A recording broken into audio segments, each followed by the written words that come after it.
8 years ago, a huge, evil dragon opened its mouth over 5 heroes. These people are the only ones left alive, and they defeated the Mad Dragon and saved the world. One of these guys was the Crown Prince of the Empire, a swordmaster named Kirk. The second was the son of the Duke and was a white magician named Axel. Another of these divine men was a saint of the Central Temple, the Groom of Light, Baal.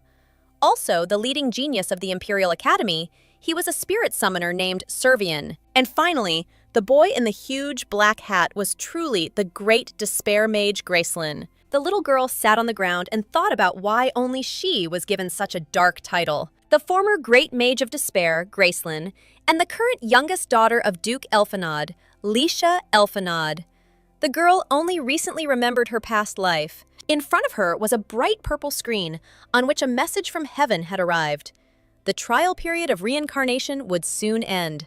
The girl clutched her head with both hands, not understanding what these memories were. The boy gave the teacher a gift from Mr. Servian. The girl, surprised, asked what kind of gift Servian had sent. The boy replied that he'd been told it was an ancient document, but he didn't know the details. The magician wondered again who in their right mind would give such a gift. The guy explained that he said that when she was bored, she could decipher it. When the girl unfolded this paper, she looked at it and said that it looked like some kind of contract. She wondered what would happen if she signed it, and the magician put her signature below. The girl began to remember and, clutching her head in her hands again, thought about how she had signed that contract. She thought nothing had happened and had simply thrown it away. The girl realized how bad things really were.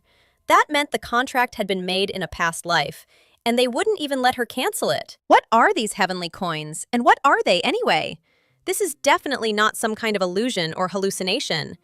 She decided to let things be as they are, but who would have thought it would turn out this way? Having defeated a mad dragon in her past life, she won't allow some window to bully her. The system indicated an exclusive bonus for the first subscriber, and she would receive the title of Saint, which was applied automatically.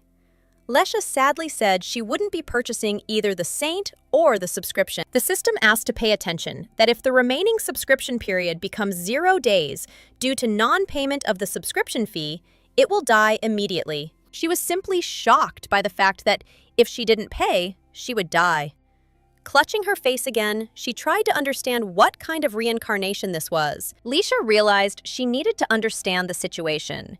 In her past life, after defeating the Mad Dragon, she became consumed with research into black magic. Then, she accidentally sensed the energy of the Mad Dragon and found the place of the decisive battle. At the moment when she was wondering about the energy of the Mad Dragon, she was overcome by an unknown powerful force. She clenched her hands as a bright yellow light attacked her from all sides.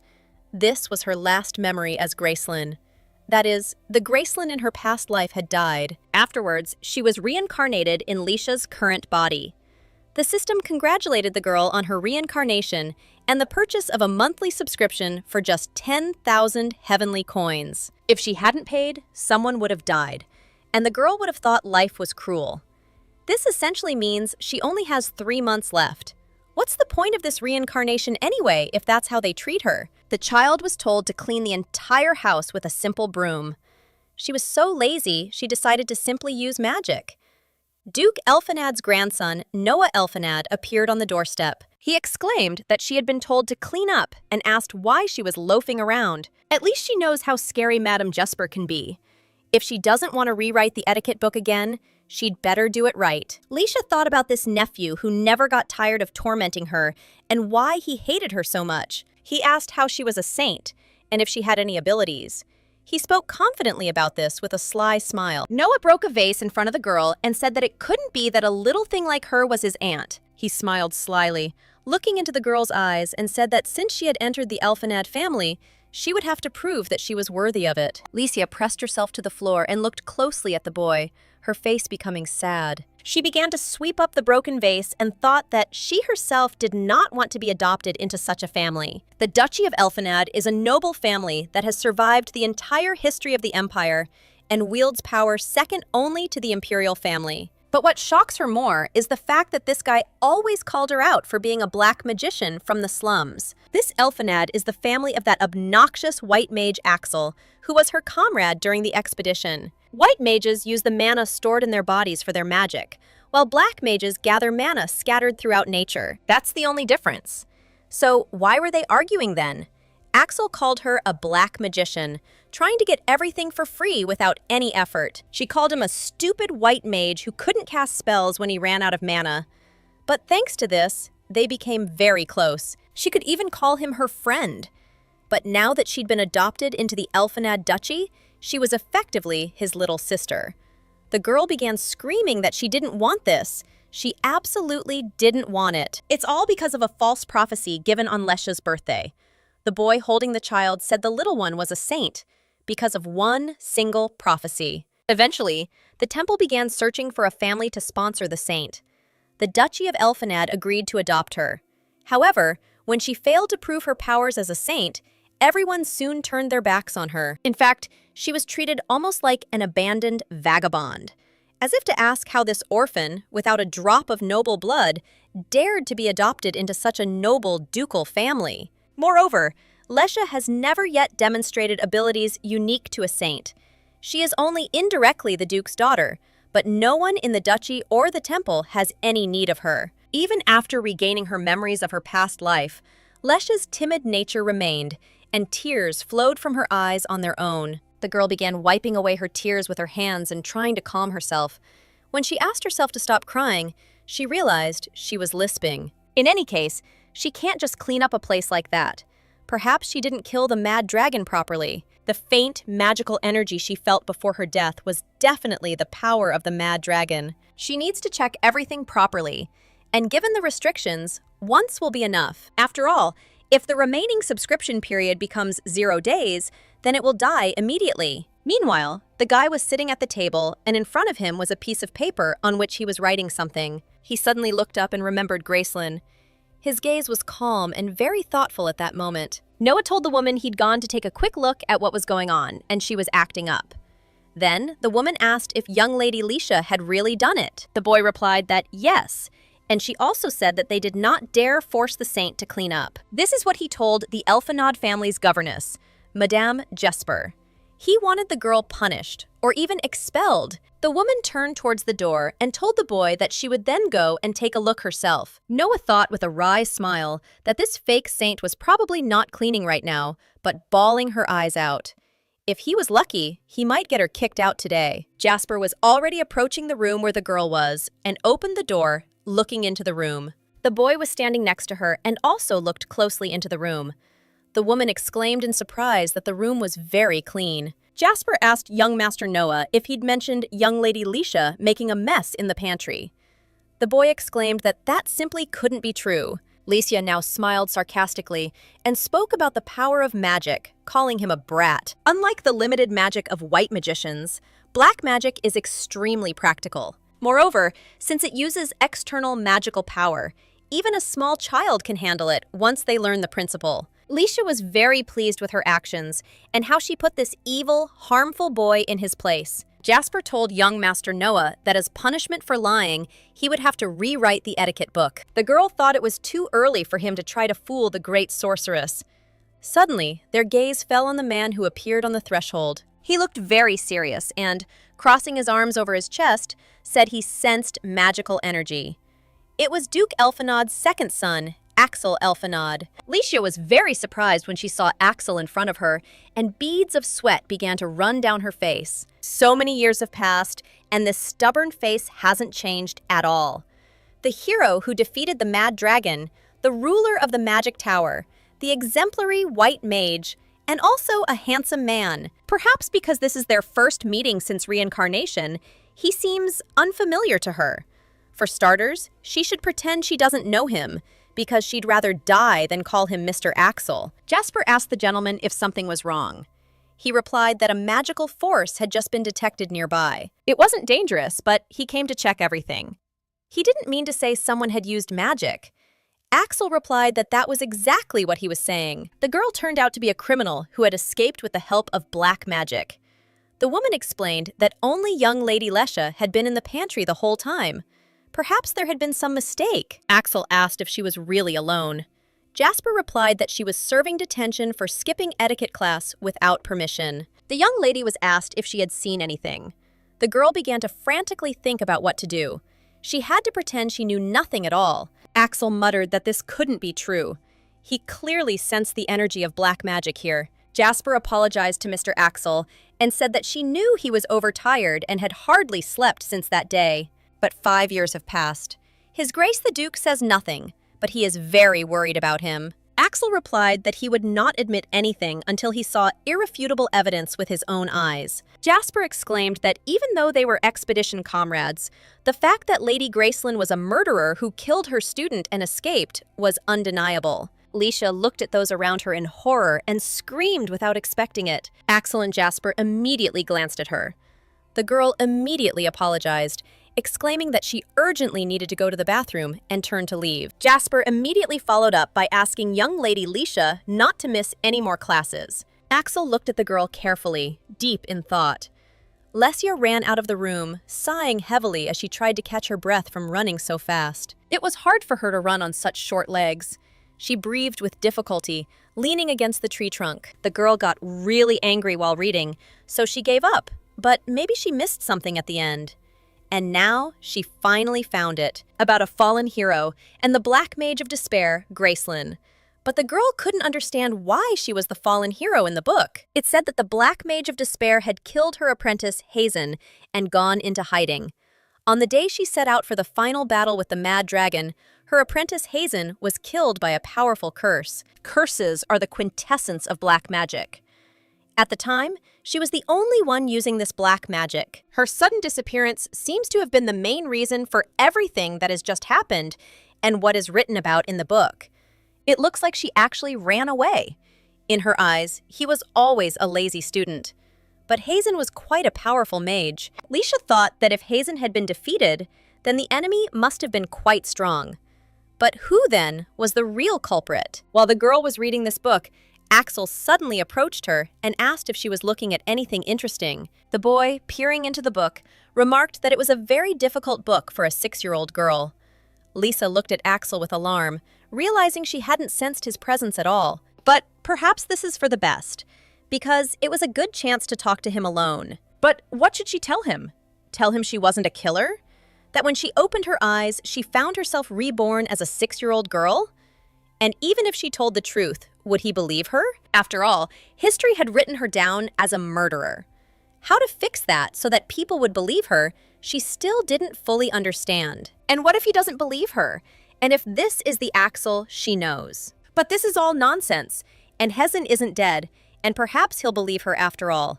The expedition needs to be reassembled. Could the Mad Dragon really still be alive?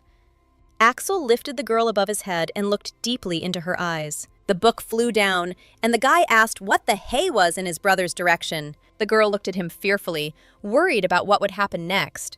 But the boy tried to talk to her calmly and sort everything out. For Gracelyn, a street orphan in her past life, the word brother came as a complete surprise, leaving her speechless. As if from another world, something she'd never spoken and didn't need. And that's the word she must say to her former comrade. Leisha exclaimed that she wouldn't do that for anything in the world. The girl exclaimed that some worthless white mage like him. Axel asked why she was saying like. The girl said she'd rather keep her mouth shut than call Axel brother. She cried out, clenching her fists, that she couldn't and wouldn't because she was Gracelyn. When Axel heard what the girl had just said, he immediately grabbed her in his arms and looked her intently in the eyes.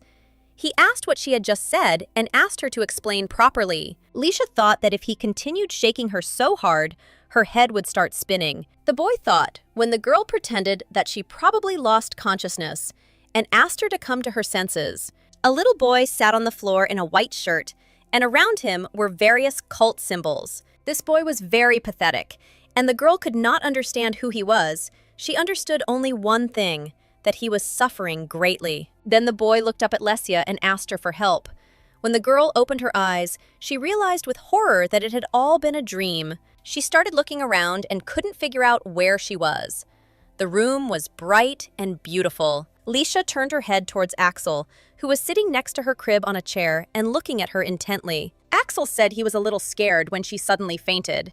They'd had a very important conversation before that. Leisha began to remember and realized that she had been screaming as if she couldn't and didn't want to. That meant she must have lost consciousness after that. Axel immediately approached the girl and handed her a glass of water. He asked her to drink it and that she would feel better. Leisha decided he probably believed her words, so she decided to wet her throat first and took a sip of water. Axel heard that his father adopted a saint from the temple. But what a disappointment, because she certainly looks so.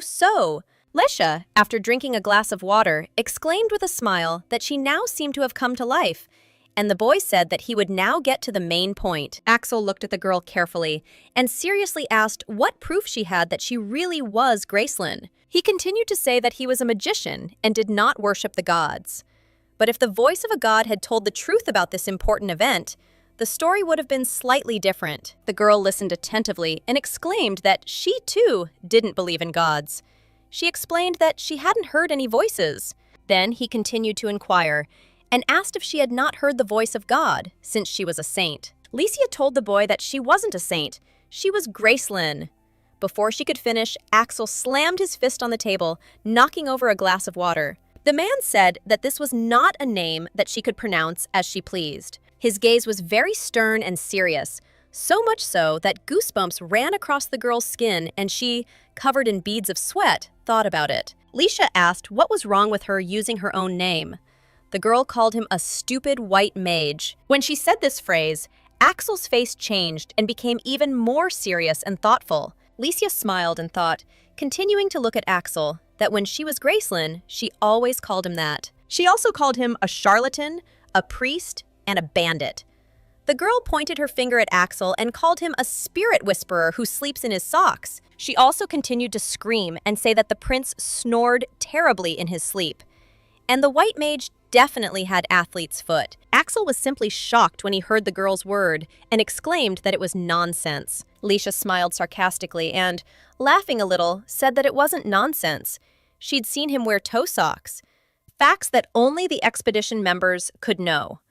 One of the boys asked how much they'd managed to loot today for blessings. The second, smiling, replied that they'd received about 100 gold coins. Axel was simply shocked and still can't understand how she knows all this. Horrified, he asked the girl who she even was. When he called her Leisha, the girl exclaimed that she was Gracelyn. She held her hand out in front of her, and a bright purple ball began to swirl in it. She continued to hold it in her hand, showing it to Axel. But this simply can't be true, and it's clearly a dream or an illusion. For such a little girl to be Gracelyn, it simply couldn't be. But this magical power definitely resembled her. Axel asked again if she really was Gracelyn. The girl replied that it was true, and that she had been reborn. But before she could finish speaking, Axel immediately hugged her and held her close. With tears in his eyes, he told the girl that he had been looking for her for a long time. When Leisha began to argue with him, he exclaimed that her character was still the same. In any case, he was very happy to see her again, and the man called her by name. He took the girl's hand and shook it, smiling. Leisha thought that the reunion with her old friend was warmer than she had thought or expected. Suddenly, the girl smiled and exclaimed that she, too, was very happy to see him. So much so that she completely forgot about the enormous changes that were about to happen. She talked to Axel about what had happened while she was away. They talked constantly about everything that had happened, about how she signed a strange scroll sent by the Spirit Lord, about how she doubted the Mad Dragon's death and went to the site of the final battle. She also talked about how she'd fallen under the influence of an unknown force and died. Axel asked the girl why she'd suddenly used black magic yesterday. Leisha explained that she'd been too lazy to clean up and had also had a very strange dream. The girl asked if he knew a guy who looked very sad. The boy was about her age and had dark hair and green eyes. He was locked up somewhere and asking for help. Axel replied that he didn't know anyone like that, but he wondered why she was suddenly asking about it. The girl asked him to forget it and thought that maybe it was just a silly dream. Axel closed his eyes and, crossing his arms over his chest, told the girl that things had become a little complicated. She asked what exactly he meant. Axel explained that, firstly, Gracelyn, as she had already realized, was considered a murderer. The Imperial family is still looking for her. The girl looked at the wanted poster for the Black Mage of Despair, Gracelyn. When the girl asked in surprise if she was wanted, Axel replied that she knew that black magic was not viewed very well anyway. Besides, her student was found dead, and she disappeared completely. The witch used her dark magic, and everyone understood everything. Rumors spread with renewed, incredible speed. Leisha exclaimed that she would never do such a thing. That's precisely why misunderstandings arise. She was very upset, but there was nothing she could do about it. Axel explained that this was precisely why using black magic was prohibited for now. When the girl asked why, the boy explained that he had already said that the imperial family was looking for her. If she continues to use black magic as recklessly as she did today, she will be executed. The girl was very scared, and Axel explained that she was lucky that she was next to him. Otherwise, she would have been grabbed already. Licia exclaimed, "That can't be your question." Axel said he would find a way to save her, but she had to be patient for now. The girl was very upset because she was considered the killer. Axel explained that he knew it wasn't her. Leisha told Axel that he was a cunning black magician, so for him to do something like this secretly was really nothing. The boy extended his hand to the girl's forehead and said that he could not even imagine that she had died. The girl asked him to stop chatting, and he said that this also applies to those guys. She remembered and exclaimed that the Mad Dragon could rise again and that the team needed to be reassembled. Axel replied that, unfortunately, it was impossible to gather all three of them right now. They were quite capable before, and after defeating the Mad Dragon, they became such celebrities. Kirky became especially famous. When the boy touched the girl's cheeks, he thought they were very soft. Leisha thought that everyone except her was truly popular. Axel asked the girl if it would be scary if he met them first. Kirky, who was the crown prince during the time of the detachment, inherited the throne at the emperor's promise and became emperor. If the current Emperor Kirk ignored the accusations of murder against her, he must have had his reasons. In any case, the most important thing now is to find the criminal who abandoned her like that. Imagine, they adopted such a beggar into the Elfenod ducal family, hoping she would be a saint. And in the end, they were deceived. But that's completely unthinkable. Axel asked the girl if she would go with him, and when she asked where, he replied that he was going to wash with his brother. Leisha asked in response why it should wash with him. Axel explained that it was because she was a child, and her brother wanted to wash her, which was wrong. Legally, she's his younger sister. The girl exclaimed that he was a stupid, perverted white mage and asked him to let her go. Meanwhile, the girl was already sitting in the huge bathtub, and the maids were around her, washing her. One of them exclaimed with a smile, asking the young lady if the water temperature was right. It was Leisha's personal maid, Lily. Another of Leisha's personal maids, Rose, asked her if she liked the scent of bath salts. Leisha's third personal maid, Daisy, told the girl that if she was in pain, she should tell them about it right away. The girl smiled and said that everything was fine. She was very unaccustomed to this situation. She silently called Axel a bastard, because if this was how they washed themselves, he should have warned her about it beforehand. From now on, her personal maids would be serving her. They talked about how they would take good care of the girl, and now she was all washed and in beautiful clothes. One of the maids exclaimed that the young mistress was very beautiful. Another said that the dress hadn't been custom made, and that was a shame. A third said that it must have been very uncomfortable for her to wear clothes that didn't fit all this time. Licia replied with a smile that everything was fine. She thought everyone dressed like that. Besides, these clothes were much nicer than they had been in her previous life. So for Axel, this kind of life was par for the course. The girl looked closely at herself in the mirror, lost in thought. The boy then told her to buy herself at least some other clothes, to which the girl replied that it was none of his business. One of the maids remarked that it was very strange. The Duke had allocated such a large budget to ensure she was well looked after. The second one wondered what Hannah had been doing all this time. Hannah is her former maid. She was indifferent, but never harmed her. The maids sometimes even forgot to bring her dinner, but she was kind and harmless. When they saw the girl's gaze, they immediately rushed to prepare food for her. They asked the young lady to wait a little. When they left, Leisha thought she wanted a break from them. It had been such a frantic hustle and bustle, and now she could at least live a little. Could it really be that the dreary room she had lived in since she was adopted looked like this? But now she had completely changed in the blink of an eye, just by Axel's command. The girl began to fall asleep, and with her eyes closed, she thought, pressing her fist to her chest, that the room in which she lived before was also not bad. The blanket smelled very pleasant, and she continued to lie there and think about it.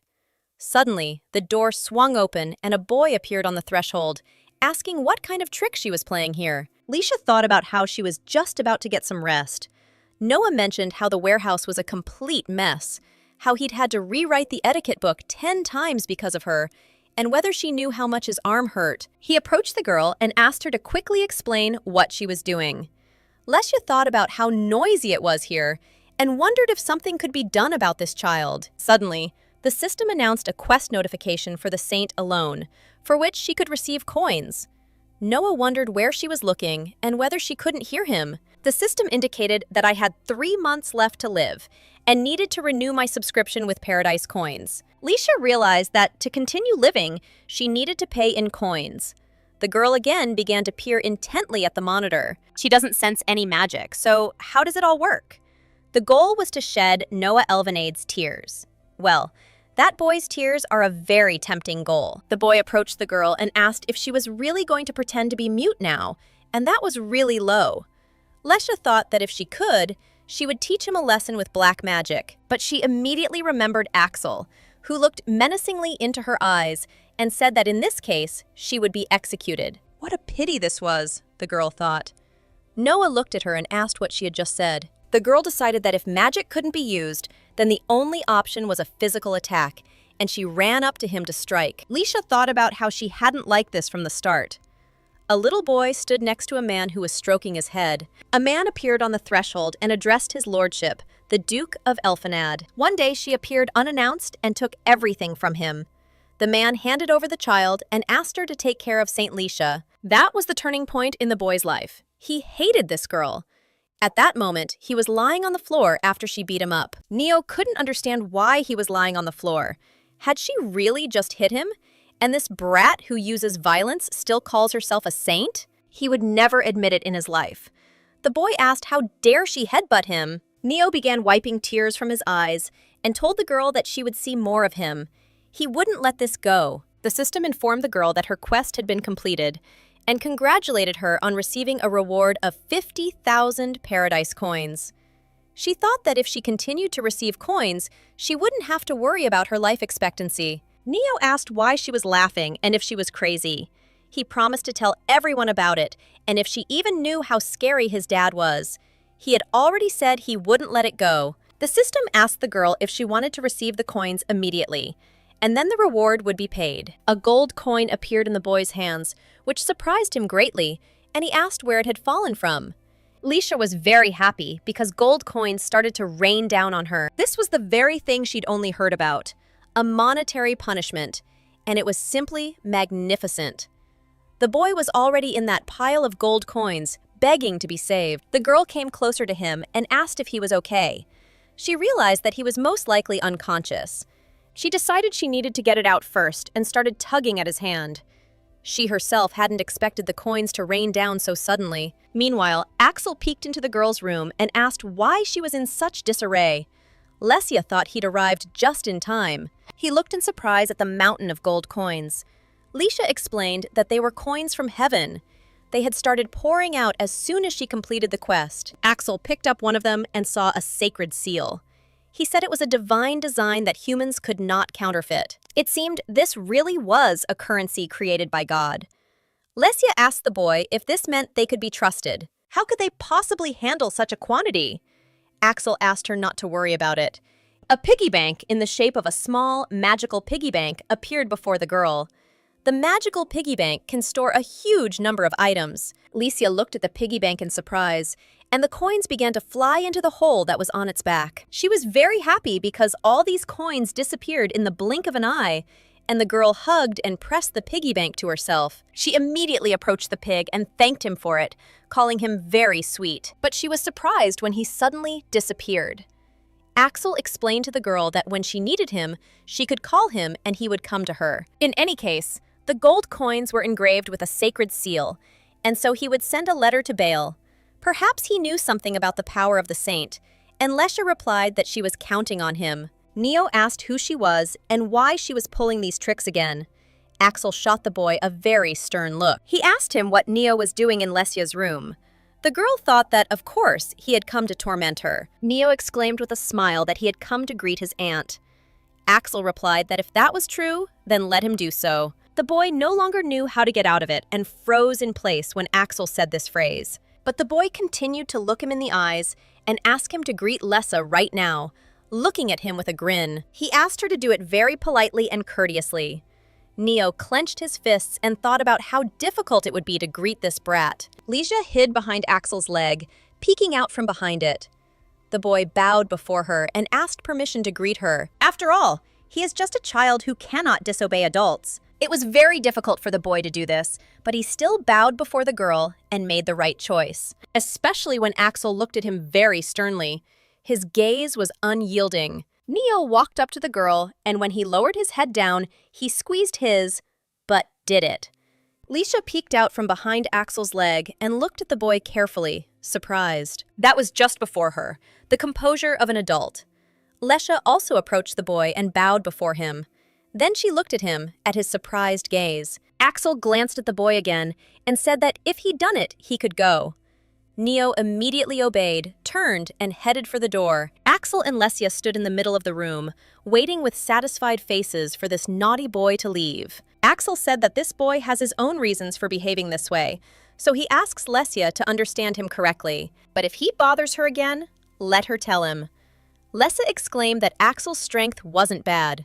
The boy asked what kind of strength. The girl replied that it didn't matter, and he leaned over her and asked if she'd used magic again. It always caused problems. Lesia replied that she hadn't, and it was all because of the quest. Axel didn't understand what she was talking about and asked what kind of quest it was. Lesia, when he was waiting for an answer, turned to the side and laughed and said that it was a secret. One way or another, she now has reliable support and will fully enjoy the life of a noble lady. Every day, beautiful dresses and sparkling jewelry that were bought and given to her. Sumptuous feasts at every meal, sweet desserts she would try for the first time in her life. The maids offered her a wide variety of desserts and care throughout the day. They asked the young lady from various directions if she needed anything. Lessa exclaimed that the life of an aristocrat was the best. She thought to herself that, by the way, the pig's belly was full of heavenly coins. Kryusha climbed onto the girl, who immediately hugged her. A message from heaven arrived, along with instructions. So, with these heavenly coins, she could pay for a reincarnation subscription and also make wishes. Helping with tasks probably means helping with quests, but the most compelling reward is paying for a reincarnation subscription. With the coins she had, she could extend her life by a full 5 months. She remembered Bale, who was obsessed with money. She asked him to lend her book, and he asked for rent in return. To pay for the subscription, she had to go to the temple first, so she decided to put it off for now. Leisha went into the heavenly store and saw the merchandise, but it was limited time. She can't resist limited editions. The girl immediately pressed the enter button, and the spring sale in the heavenly store opened before her. Just looking at the merchandise increases her sense of holiness, so the girl decided to take a look as soon as possible. But she wondered why everything was so expensive. One life code cost 1 item. To buy it, she'd have to spend the annual subscription fee. She saw the limited edition and even at a discount and exclaimed, "It's so easy!" Does that really mean she'll be exchanging exactly 5 months of her life? When Leisha looked at all this, she decided, turning around, that she would not buy it. The system told her that if she missed out on it now, she'd deeply regret it. A pesky pop-up window appeared, and she again said she wouldn't buy it. It was a limited-time offer with a 100% discount. The quest log is a practical book that records various assignments from the gods in real time, which can be used to earn paradise coins. The girl was delighted that it was free. She received a notification that she had purchased a quest journal. Leisha closed the journal and decided to see if it was him in front of her. Was this really how completed quests were marked? The girl understood what it meant. Each quest had its own god who commissioned it. The god of justice, the goddess of love, the god of luck. She continued to flip through the book and read about the hidden reward and became curious about what effect it had. Suddenly, her gaze fell on a quest, but the maids interrupted her and told the young mistress it was time for dinner. From now on, the young mistress's meals are very important, and they will not miss them for anything. Today's dinner menu is the most tender roast suckling pig. The girl exclaimed, swallowing her drool, that it looked delicious. She wished herself bon appetit and began tucking into the young piglet. As expected, the life of an aristocrat is the best. The maid asked the young lady if she had liked today's dinner. The Duchy of Elfenad is made up entirely of young gentlemen, so they are overjoyed to serve the young lady. But why did Master Axel suddenly become so concerned about the young lady's life? One of the maids replied that Cardinal Bale had officially recognized her as a saint. Naturally, he would be concerned about the child entrusted to him by a close friend. But despite this, he showed no interest in me for the last few years. Another maid asked him to stop and not say such things in front of the young mistress. The girl thought about something she found very interesting. They probably said this thinking she wouldn't understand. When the young lady was told everything was ready, she looked in the mirror and was very surprised. The girl was wearing a pretty dress and a bow on her head. She was holding a soft teddy bear and exclaimed how much she loved it and thanked him for it. The maids were delighted and said she was very sweet and couldn't possibly be an angel. Another maid remarked that she was so kind and that such rumors were circulating about her. Another said she was sure it was Hannah who was spreading such rumors. They asked her to speak more quietly so the young lady wouldn't hear. Leisha thought that it seemed like Hannah had been spreading strange rumors about her. At this point, she wondered what was wrong with Hannah. The maids told the young mistress that everything was fine, nothing had happened, and that they would serve her with all their might. From now on, she will wear only good clothes and eat lots of delicious things. Just let her tell them and trust them, and they will do everything. The girl saw favorable glances and undeserved kindness before her. To be honest, she wasn't used to it yet, because in her past life, she always had to cope completely alone. But she's no longer Gracelyn, so she must get used to life as Licia Elfenad. The maid asked if she had anything to say as she approached the girl. Leisha came closer to her and whispered in her ear that she would like to meet someone. When the maid heard who she wanted to meet, she was very surprised, and beads of sweat began to run down her cheeks. Hannah said at the time that Lady Lesha had thrown a vase at her. And yet, after all the other maids had quit, she was the only one caring for her. After all, one can't hide one's lowly origins, and such a young lady, and she already has a strong character. Suddenly, a man in armor addressed her. Hannah immediately turned her head in his direction, wondering what had happened. The man informed her that the Duke had ordered her to be placed in solitary confinement, and now this maid was already behind bars and screaming in horror, asking why she was there. Meanwhile, the young mistress's maid had already approached her and asked if the shoes she'd brought fit. Lesia looked at her and replied that they did, and everything was fine. Then they decided to enter and approach the door. The man she had requested a meeting with sat at a table with a notepad in his hands. The maid brought the young lady to the Duke. It was the head of the Elfenade family, the Duke. He looked up at the girl and asked if she had any business with him.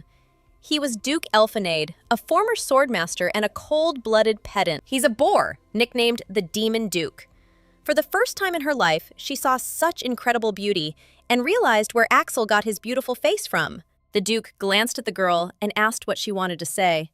This was the man she needed to make the best impression on in the duchy. First impressions are important, so be polite. Lesia bowed unexpectedly to the Duke when greeting him. She did it very abruptly and realized she had screwed up badly. But this was only in her thoughts, and she greeted the Duke again. The girl said with all the politeness of a playful woman that it was an honor to meet him. She greeted him gracefully in a similar manner. Lesia decided to get straight to the point and said she had come with a request. The Duke was surprised and asked the little lady what she wanted. The girl asked permission to enter the prison cell. Then the Duke asked why she needed to go to such a place, and whether it was because of Hannah. Lesia smiled and exclaimed that it was all true. The girl wanted to explain to him why, but she was a little scared and stuttered at that moment, stopping. She was simply shocked and could not understand where these hiccups started from and whether the Duke was angry. She begged the hiccups to stop, calling the little body very timid. Lesia didn't expect it when the man picked her up. He raised her to eye level and thought about how much she liked it. What a strange situation, and was this really déjà vu? Lisa realized he was angry about something else. The Duke angrily asked who dared to put such shoes on a member of the Elfenad family. The maid, horrified, immediately replied that she had taken the measurements and sent them to the tailor. But she was told that due to the large number of orders, production would take time. So she rushed to find ready-made ones and apologizes for that. Leisha wondered if the shoes were really a reason to be so angry. In the slums, even such shoes would be welcome. The Duke asked the maid to stop making excuses and said that solitary confinement awaited her too. The girl immediately told the Duke that everything was fine. She clasped her hands and apologized for choosing the shoes, asking him not to scold Lily. The girl thought that if the maid ended up in solitary confinement, it would be very bad.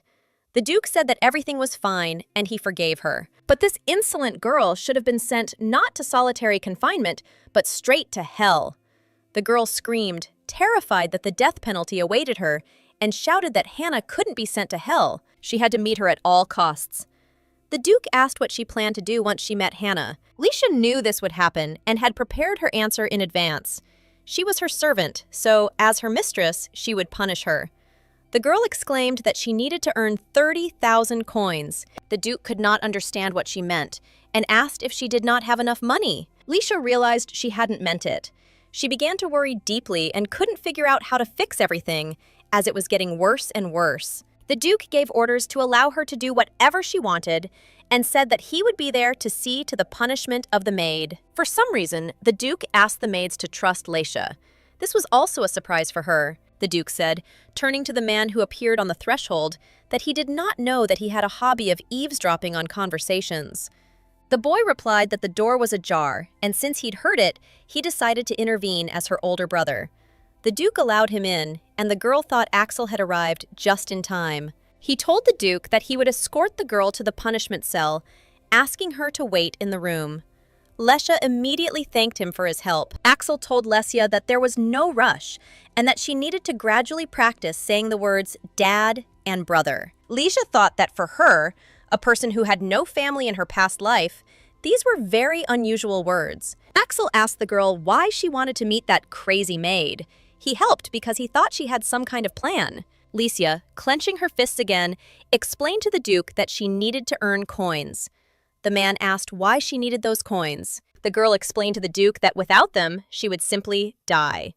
He became curious about what she meant and why she said it. Leisha immediately put her finger to her mouth and asked if that was what she was talking about. The man thought, in horror, and I looked at the girl, that she was most likely terminally ill, and that's why she was talking about it. They'd just met, and she was saying she'd soon die again.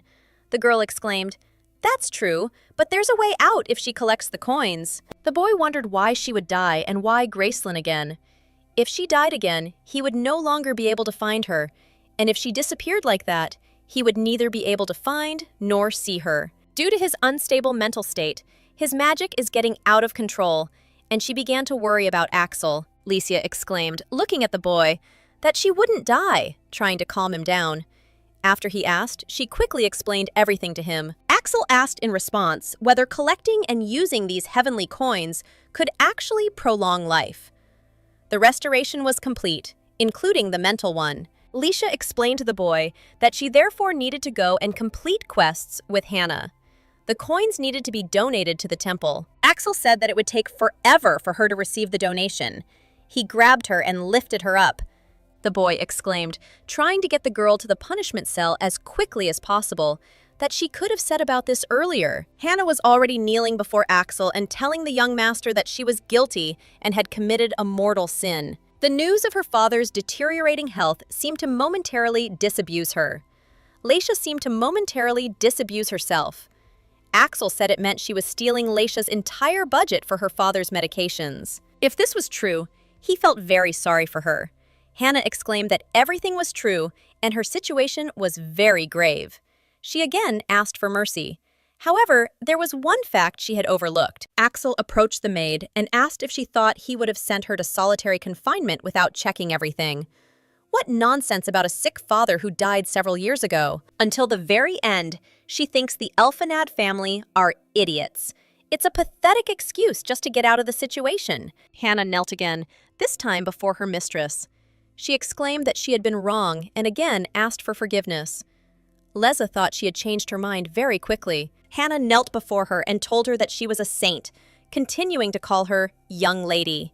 Saints are magnanimous after all, and she should forgive her. The maid continued to beg for forgiveness and said that she had served her sincerely all this time. According to the girl's recollections, the maid told the young mistress that bathing in cold water was good for her health. But she asked in surprise how she could be cold if she had divine protection. When Hannah was hungry, she asked why she had to eat so regularly, and was it okay if she skipped another meal? Hannah thought about how the old Lesha wouldn't have dared object to hearing this. But why was she such a saint? And now everything was so different. The system had tasked the impudent servant with severe retribution, and she must reveal to the world the greatness of a saint. Lesya considered whether to forgive her or punish her. It was all in her hands. Axel told the maid that this was all ridiculous and asked what Lesya was going to do. The maid continued to beg the girl to forgive her and call her a saint incessantly. But it still wasn't enough, and she began to scream louder and beg for forgiveness. Lisha continued to consider whether to use forgiveness or punishment in this situation. But she was a saint, so she chose forgiveness. The girl clenched her fists and exclaimed that if she remembered everything, then she did that punishment. That's it. Lisha was already standing in front of the monitor, clicking on the screen while looking at it. Was the reward amount really changing already? Give the maid a chance to correct her mistake, for which she will be rewarded. If she forgives her mistake, she will be given 2,000 more. So the girl decided to choose forgiveness after all. They raised the amount as if they were competing, and wonder if the gods are watching her in real time. When Axel approached Lisha, he was very surprised and asked what she was so worried about. The girl was angry that her plan to punish the maid had failed. She told Axel that she had 2 quests and she didn't know which one to choose. He couldn't understand what she was talking about and simply advised her to complete both quests at once. The girl immediately considered his words. And indeed, nowhere did it say that she had to choose just one. So he gave her an idea that finally pleased her. She looked closely at the maid and, pointing her finger at her, called her by name. Suddenly, she exclaimed that she forgave her. She explained to Hannah that she could pay for her mistake with her life. She'll find her a new job, let her work hard there, and return the stolen money. Hannah replied to the saint that, as expected, she was very merciful. However, the new job is a mine in the barren lands of the northern continent, and to pay off the debt, she will have to work as a slave for 30 years. Hannah was very upset and could not understand how the head maid could work in the mine for so many years, and this simply could not be true. After everything that happened, Lesha was holding a book in her hands, and there was a boy next to her. The girl told Axel that she had completed both tasks as he had instructed. Lesya opened the book and told the boy that she would now find the next operation. He looked at her questioningly, and the girl explained that in order to prolong her life for a long time, 230,000 coins were needed, and that was a drop in the ocean. The girl smiled and asked the boy if he too wanted her to live a long life. Axel, lowering his head, answered that of course he did. Lisha, without letting go of the book, exclaimed that she would complete this quest next. No matter how much you show him, he still can't see anything. So only she can see the book's contents. Axel asked again what the quest was. The girl explained that they needed to find a 4-leaf clover. In her past life, having defeated a mad dragon, she built a house in a secluded place in the north. She spent her days there studying new dark magic. The villagers wondered what kind of magic she was learning. She asked Hezin to watch something, showing him something. Her student watched intently, and the girl spoke of having learned magic that unties knots. Hezin was very surprised and asked the teacher if she had really been studying this magic for a whole month. The girl explained that this wasn't just any magic, it was very, very useful. Thanks to it, she could always untie any knot with ease. With its help, she became one step closer to old age, which is when she won't have to do all sorts of tedious household chores. Incidentally, her research included magic that turns weeds into 4-leaf clovers. Axel asked why she suddenly locked herself away in the village to study such things. The girl replied that it was a repeatable quest, so she'd definitely be able to earn a ton of coins. Axel became curious about how to turn weeds into 4-leaf clovers. He asked Lesha where the weeds were, and then she began to wonder if they were growing everywhere. Before she could finish speaking, the boy exclaimed that this was all complete nonsense. He glared at the girl and explained that this was the Duke of Elfenod's estate. 5 gardeners, along with numerous servants, tended the garden every day without a break. Does she think weeds have time to grow? The boy was very angry, and she began to sweat. The girl fell to the floor, clinging to it with her hands, and exclaimed that she was very much mistaken. Apparently, weeds need to be grown first. The boy asked if a 3-leaf clover would work, to which the girl replied that a 4-leaf clover was needed. Then he said that nothing could be done and asked to wait a day, and then he would arrange everything. Axel sat the girl down on the grass and, smiling, asked if she trusted her brother. Licia looked at him carefully and thought that she was going to throw up. And so the next day arrived. The clearing was full of 4-leaf clovers, and the girl couldn't understand how they had grown in just one night. Licia was just shocked and told Axel that it was absolutely amazing. She was very surprised and asked how many there were, then began counting. Lesia said there were a lot of them. The system indicated that the quest would be completed when it collected and distributed the 4-leaf clover. The girl said that she would share her luck with Axel and decided to hand them all out at once. She continued running across the field, collecting clover and handing it out to Axel. A mountain of coins rained down on her. Could this really be the future Lesya imagined in her wild fantasies? But when nothing worked for her, Lesia realized that it seemed they needed to be distributed to different people and not just one. She asked the boy how many servants there were in the mansion. Axel, thoughtfully, replied that there were definitely more than 100. The girl thought about the number of servants and wondered what would happen if she gave each one. She counted and realized that it would be 10,000 coins, which meant 1 month of her life, and exclaimed that this was very cool and she would go and distribute it. Axel, looking at the girl, thought that it was not in vain that he had created them with the help of magic all night. When the maids heard that the girl was giving everyone her luck, they also wanted and eagerly awaited a 4-leaf clover. The girl continued to distribute and wish everyone good luck, scattering the leaves with a smile on her lips and her eloquence. She approached every servant in the palace and wished the saint good luck. She asked the women to take as much as possible from the girls. She had a lot of fun when she received coins that saved her life. Thanks to this, she no longer has to worry about coins. Licia continued handing out 4-leaf clovers, wishing everyone as much luck as possible. She excitedly approached the man standing before her and, with her eyes closed, handed him a piece of paper as well. The Duke inquired what was going on. One of the maids explained that young Mistress Lesia had created a flower bed of 4-leaf clovers and decided that she shouldn't have to eat them alone.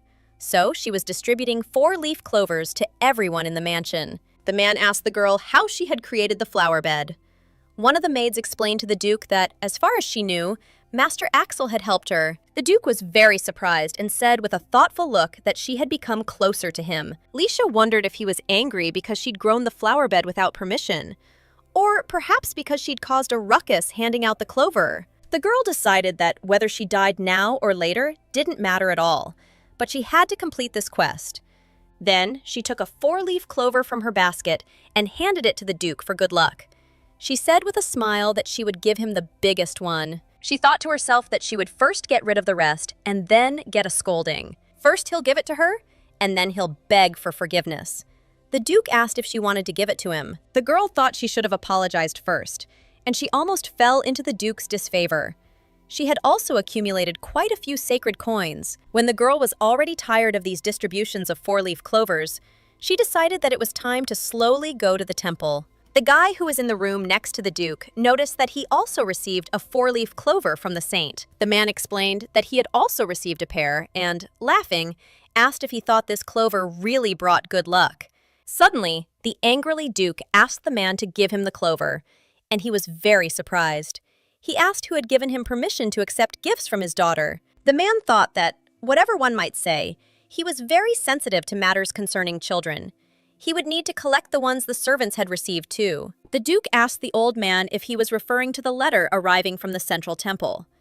The man replied that it had indeed arrived from Kadesh. He began to hand the Duke the glued letter and explained that the sender was Cardinal Kaltas. The Duke, with a thoughtful look, unfolded the letter, where it was written that they demanded the return of the saint, who would soon be 7 years old. The man exclaimed that they were simply hypocrites. They had sent her away, calling her a saint, and now they were making such impudent demands. The Duke gave orders to refuse them immediately. Besides, there were more important matters. He asked if preparations for that day were proceeding as planned. Meanwhile, a 2-horse carriage was driving down the road, with Lesia and Axel inside. The girl was calling the piggy bank cutie. The boy asked her what she was so happy about. The girl explained that she had already collected many sacred coins. If she donated them all, she could live for a full 28 months. He then asked why he was so pessimistic. Axel replied that she was terminally ill anyway and had less than 3 years to live. Leisha said it was much shorter initially. She'll gradually increase the time limit, so she asks him not to worry. Axel was still very worried and said, crossing his arms over his chest, that her habit of thinking that everything would work out somehow never changed. The girl asked him if he was interested. After all, what if, even after dying, she could be reborn again? After the boy pulled the girl by the hair, she cried out, clutching her head, that it was very painful. Axel looked at the girl seriously and asked her not to speak so lightly of death. She immediately apologized to him and thought that he could make that face too. The man met Mr. Axel and greeted him as the head of the magic tower. He said they were glad to see him at the temple. The boys wished for God's blessing to come with them and bowed before him. Lesha thought about how she had come to this temple for a blessing before leaving for war. This was her first visit since her rebirth. Although she was a saint recognized by the church, she had little contact with the temple. She may have been adopted, but it was the temple that left her in the care of the Elvenades. Shouldn't the people from the temple at least be somewhat interested in how she's doing? The guy approached the boys and asked what brought them to this temple. He smiled and asked if the head of the magic tower had finally decided to start serving God. Axel told the high priest that they hadn't seen each other for a long time. He asked them not to worry and said he hadn't come to start a fight. The high priest asked what he was talking about. What kind of quarrel was he talking about? He hadn't even thought about it. The god welcomes any visitor. However, the temple is closed to the public today, so he can't let them in. They turn away all visitors. Then Axel asked if this really meant anything, even if it concerned the saint and was her request. The high priest immediately asked what he was saying and glanced at the girl. Leisha peeked out from behind the boy's leg and, after greeting him, explained that she was Saint Leisha. The girl laughed to herself and thought that this time she had greeted him properly. The high priest laughed and said that if it was Lady Lesha, that would be a different matter. He thought to himself that she was a false saint who couldn't even manifest her divine powers. Because Cardinal Bale misinterpreted the prophecy, rumors began to circulate that the wrong child had been declared a saint. The saint will soon turn 7 years old, and if she still does not learn to use her divine power, Cardinal Bale will be brought to the Holy Court. The girl couldn't understand why now. She said she had received a message from heaven and had come to make a donation to the temple. The high priest thought that the saint, who was unable to use divine power, was now suddenly speaking of divine revelation. This was a perfect opportunity to overthrow Cardinal Bael. Axel wondered if the head of the magic tower, who was close to Cardinal Bael, was in cahoots with him and they were up to something. The high priest chuckled and said that for a revelation, that was rather modest. He asked if there was any proof that the heavens had sent such a message. Axel was surprised that he was asking for proof and asked if the saint's revelation needed proof. When God sends a revelation, he always leaves a sign, and if it's a lie, he reveals it. Looking at the man, Lesha said that there was proof. She had a piggy bank with heavenly coins in her hands, and taking out one, she exclaimed that it was a sacred coin. The high priest thought that if she had a coin with a divine sign, it meant the little one was hoping for good luck. He remarked that one such coin wasn't enough proof. Then the girl said there could be more. Then he looked at the girl in surprise, and she thought, putting her hand forward, that in fact she had not yet received the reward that she had earned then. They want to get rid of Noah completely. 50,000 coins would be enough. But what if they used the 230,000 coins she received as a reward? I wonder how full the temple will be. While she was thinking about this, 2 young men were standing outside the gates, guarding the high priest. When they heard the noise, they opened the door and, startled, asked the high priest what had happened. Were golden coins bearing a divine sign really falling from the sky? One of the boys exclaimed that it was a divine revelation. Axel, surprised, said that such a quantity should be enough as convincing evidence. Licia thought that flaunting money was simply wonderful. After the piggy bank stopped giving out coins, the piggy bank fell onto its back and began to catch its breath. One of the boys told the saint to ignore them and use the altar as she pleased. They would take care of the high priest themselves, and the girl thanked them. She asked Axel if they would make a donation. She was curious about what the boy saw. The system issued the sacred coin donation and the donation procedure. Leisha held the piglet in her arms and told him to lay out all the coins. She asked to simply lay them out here on the altar, and when the pig did it, she thought that it was just great and the coins were in place. She had never prayed before, but she thought that she could just roughly repeat after Baal and immediately stood in front of the altar. Axel watched the girl carefully, crossing his legs and looking at her intently. The girl continued to pray and asked the Lord if he could hear her. Since she has been reborn, she will try to live on the right path, but it would be great if God gave a discount on the subscription. Otherwise, it's a bit offensive. Not that she was bragging, but in her past life, she saved the world by defeating a mad dragon. If she hadn't defeated it, the world would have been destroyed by now. She still wanted to say so much, but what was that on the screen in front of her now? Was that a reward for her donation? And had the giveaway been activated? The effect will be triggered under certain conditions. Just think, she could receive such a reward simply for a sacrifice. Axel asked if it was over and if her life had been extended. Licia told the boy that his life had been extended and asked him not to worry.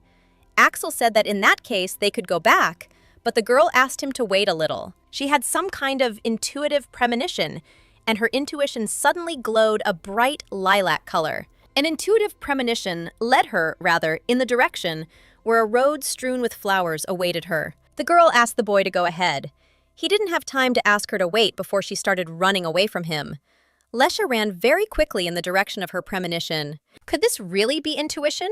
And her heart is pounding so hard? It was said that if she goes there, a road strewn with flowers awaits her. The girl exclaimed that, of course she had to go there.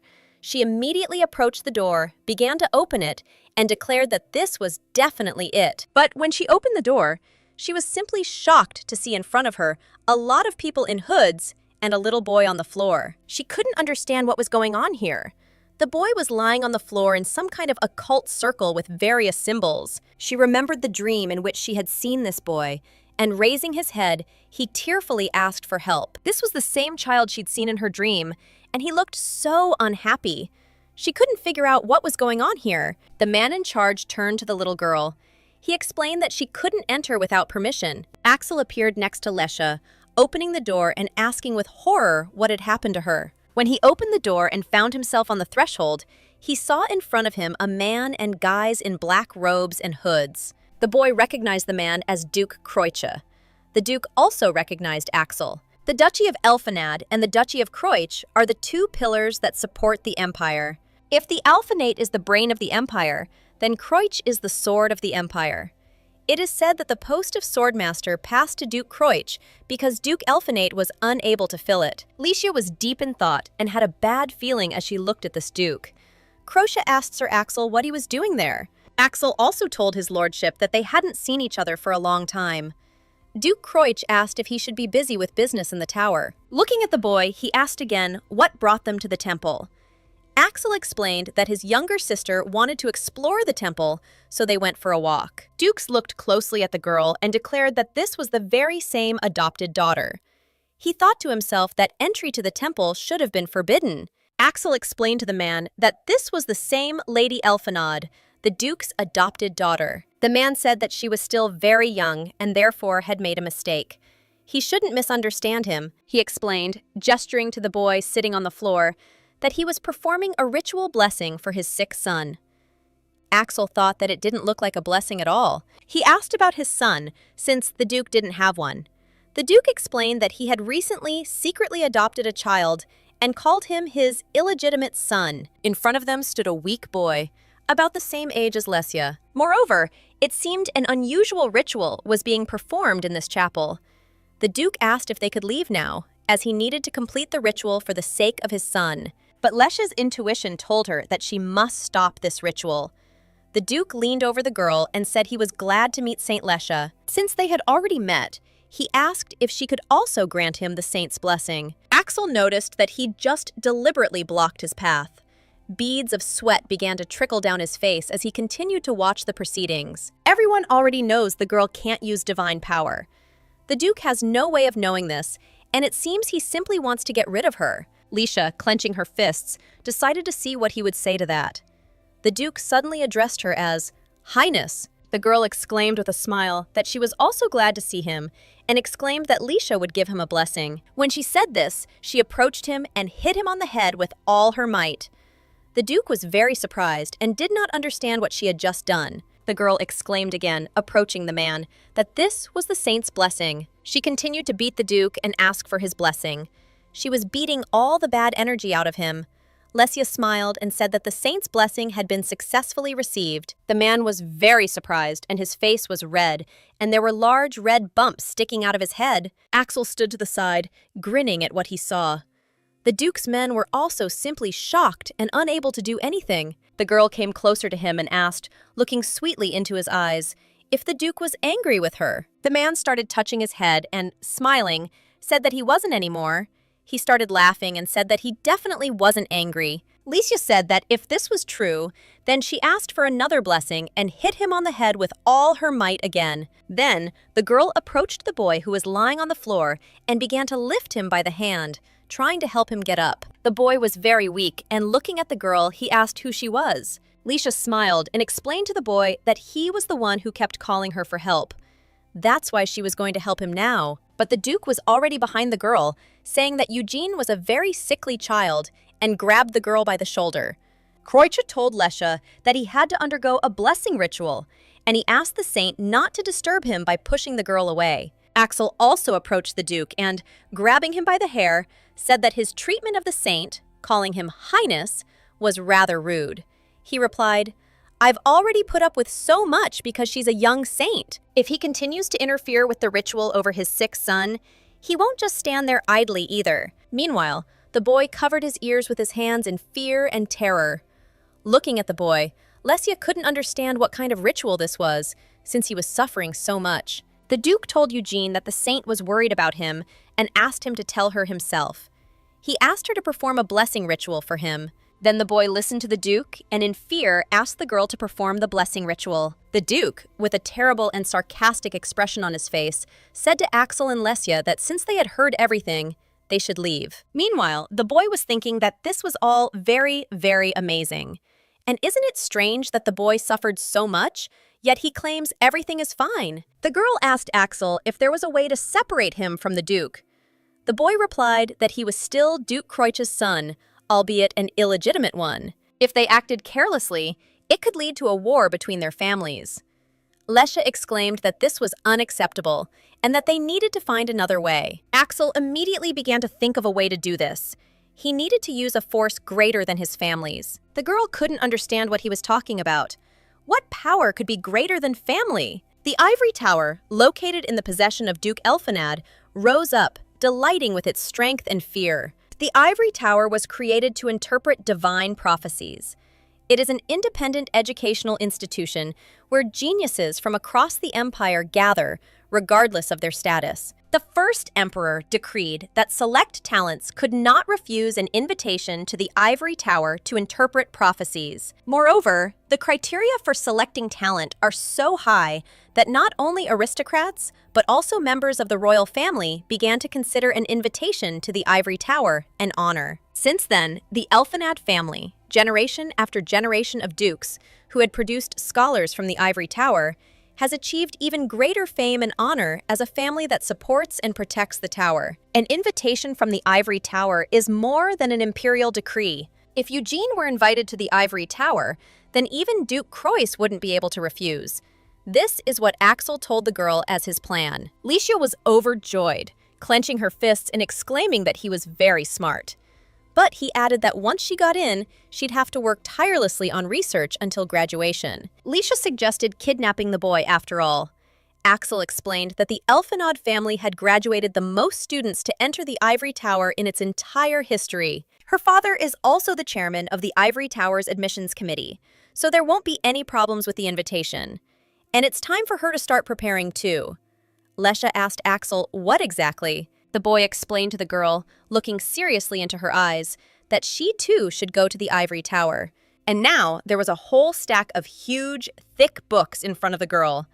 She looked menacingly and asked what this mountain of books was. Beads of sweat began to trickle down her face, and she glanced sideways at Axel. The boy replied that these were her preparation materials. She became even more angry and asked if she really needed to learn all of this.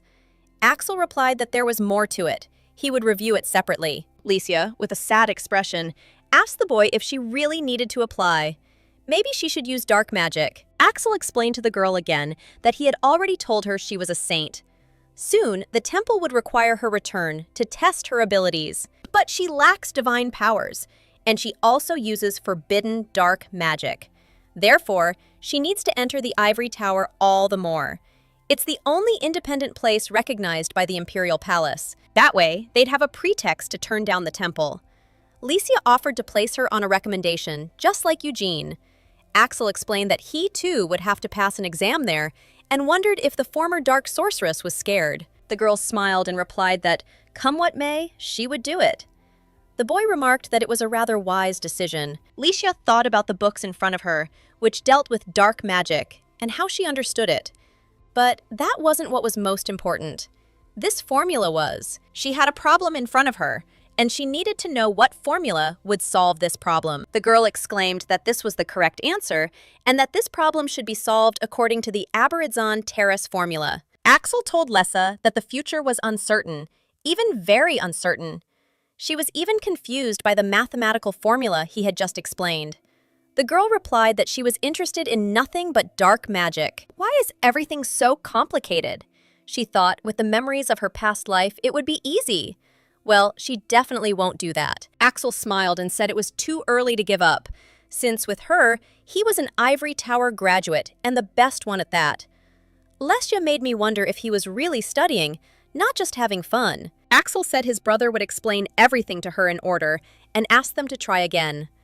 The maid entered the room with a tray and noticed how diligent they were. When the girl had solved a multitude of problems, she exclaimed that she had finally gotten everything right. The maids immediately praised her and said she was simply brilliant. Could these really have been problems about basic concepts? Licia was pleased with herself and said I wasn't her cup of tea back then. She thought to herself that learning can be fun too. They called the young lady simply amazing. If she needed help, they asked her to contact them anytime. And so, several days passed. The day was simply beautiful and sunny. Licia, after having already solved many problems, fell asleep right on the table on one of the thick books. Axel entered the room and, looking at the girl, thought that she looked very tired, and that's why she fell asleep. The boy decided to give her a little rest. Lessa told him in a dream that she would definitely save him. Who was this child really? And why did he appear in Graceland's dream and ask for help? It was all very mysterious. Axel continued to watch the girl and think about the situation. He decided that since this was what she wanted, he would help her achieve it. A little time passed. When the girl had probably already had enough sleep, Axel began to wake her up and asked if she was really going to sleep all day. She asked in surprise when he had arrived. Axel replied that he had sent Eugene an invitation to the ivory tower. Licia smiled and exclaimed that it was simply excellent work. Axel said that in that case, he urged her to hurry up and finish her homework. Even if they both end up in the ivory tower, one fact remains. This is all for Graceland. When Axel was leaving the girl, he thought that he felt very uneasy in his soul. Meanwhile, Duke Croix held the paper in her hand and thought about the ivory tower. Could this really be the work of that girl from Elfenad? He too felt sad, thinking about it and remembering the saint. The ivory tower is a place of independence, where even the emperor cannot interfere. And it was precisely there that Eugene had to be invited. The man, looking at this paper, said, lowering his head, that this was a very clever idea. A man approached his office and asked if he had summoned him. The Duke told his confidant that he had. He explained to the man that Eugene had received an invitation to the ivory tower. His confidant replied to the Duke that the ivory tower was supposedly the place where every family dreamed of sending their children. He sincerely congratulated his lordship. They said the invited guests must pass an entrance exam and needed to prepare. The man decided to see if Eugene was worthy of admission to the ivory tower. The boy was already sitting with a musical instrument in his hands. The Duke looked at the boy thoughtfully, thinking that as a father, he was worried about him. Eugene was in very poor health, and he didn't know if he would be able to study properly. One day, when Lesya was diligently preparing for her ivory tower exams, a maid was standing nearby. She asked her mistress if she had enjoyed the day's classes. The girl looked her in the eye and replied that she liked it and that it was quite good. She thought to herself that Axel had explained everything quite well. The Duke ordered that she, the young lady, from today onwards, should use the new room in honor of her upcoming birthday. Licia was very surprised when the maid opened the door for her and showed her her sparkling, beautiful room. The Duke's mansion, Elfenad, was before her, specifically the Sapphire Room. Licia was amazed that this was now her room and such luxury. The maid explained that using rooms named after precious stones was a tradition for the direct heirs of the Elfenad family. This meant he recognized her as a direct descendant. The previous room had been nice too, so why had they given her this particular one? The maid asked the girl to rest and said she would be back for dinner. Lesya began to wonder if perhaps he really did like her. She remembered the Duke's face and, crossing her arms over her chest, thought that this still couldn't be true. Well, now she will enjoy luxury and pleasure, as befits a duke's daughter. Noah clenched his fist as he appeared at the door of the room and asked the girl to get out of there immediately. She couldn't understand what he was doing there or what he was even saying. Lesya explained to the boy that this was her room and that the Duke had given it to her. Noah said that Grandpa couldn't give this room to someone like her. She was just an adopted child, and how could she accept his gift? Noah begged her to refuse immediately and return to the outbuilding. Licia asked why she would do that. She didn't want to, and it was her room, so if he wanted someone to leave, they should leave themselves. Ordinary Licia, due to her timid nature, would not have been able to answer properly, but she had already become quite accustomed to this body. The boy ran up to the girl and slapped her cheek with his palm, almost sending her flying. He explained that he hadn't meant to do it and that his hand had done it on its own. Then the girl, calling him a brat, began to approach and bit his hand. She asked, how dare he lay a hand on her? Noah began screaming and tearfully begging to be let go. The girl continued to bite him, now on his legs, and he asked if she was a dog. Licia told him it was his own fault, as he'd brought out her animal nature. While they were fighting, the Duke appeared in the room and asked with horror what they were doing. He looked at them sternly and asked them to explain. Licia pointed at the boy and said that he told her to get out of the Sapphire Room.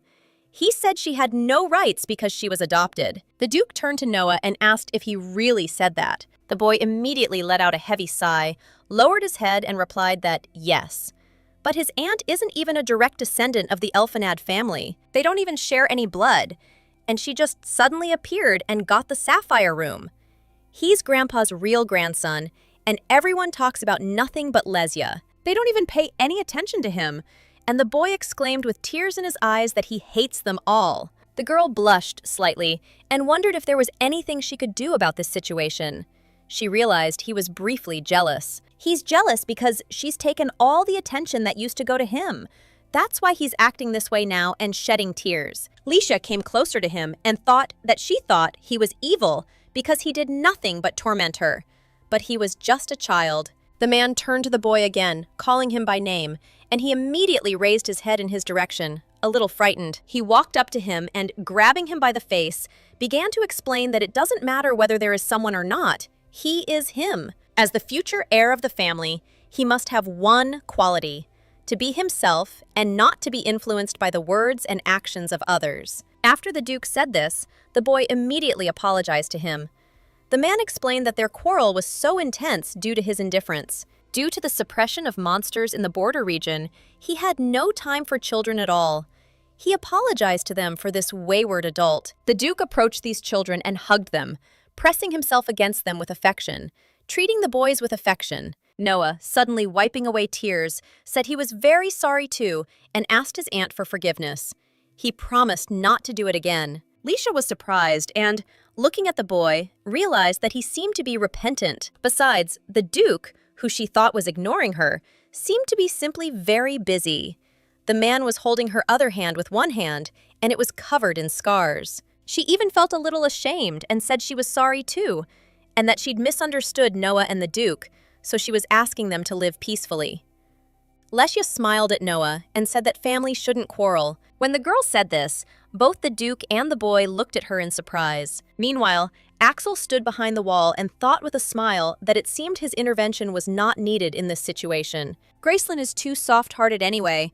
He said this with a smile and a slight blush. Because the boy thought that this was still her beautiful trait and headed towards the exit straight down the corridor, time flew by and the day of the entrance exam arrived. Lisa, clenching her fists, headed toward the room. She received overwhelming support from her maids, who told the young mistress they were rooting for her and that she could do anything. Noah and Axel also supported her. The girl was elated, and clenching her fists, she exclaimed that she was challenging the ivory tower, some kind of test that she would pass with flying colors. Lesia was psyching herself up in the spirit. Suddenly, the man in glasses extended his hand forward and exclaimed, without letting go of the paper, that they had a genius. The woman standing next to me said that 2 people had passed the entrance exam with the highest score, and that was simply unbelievable. The guy in glasses asked to look at the answers.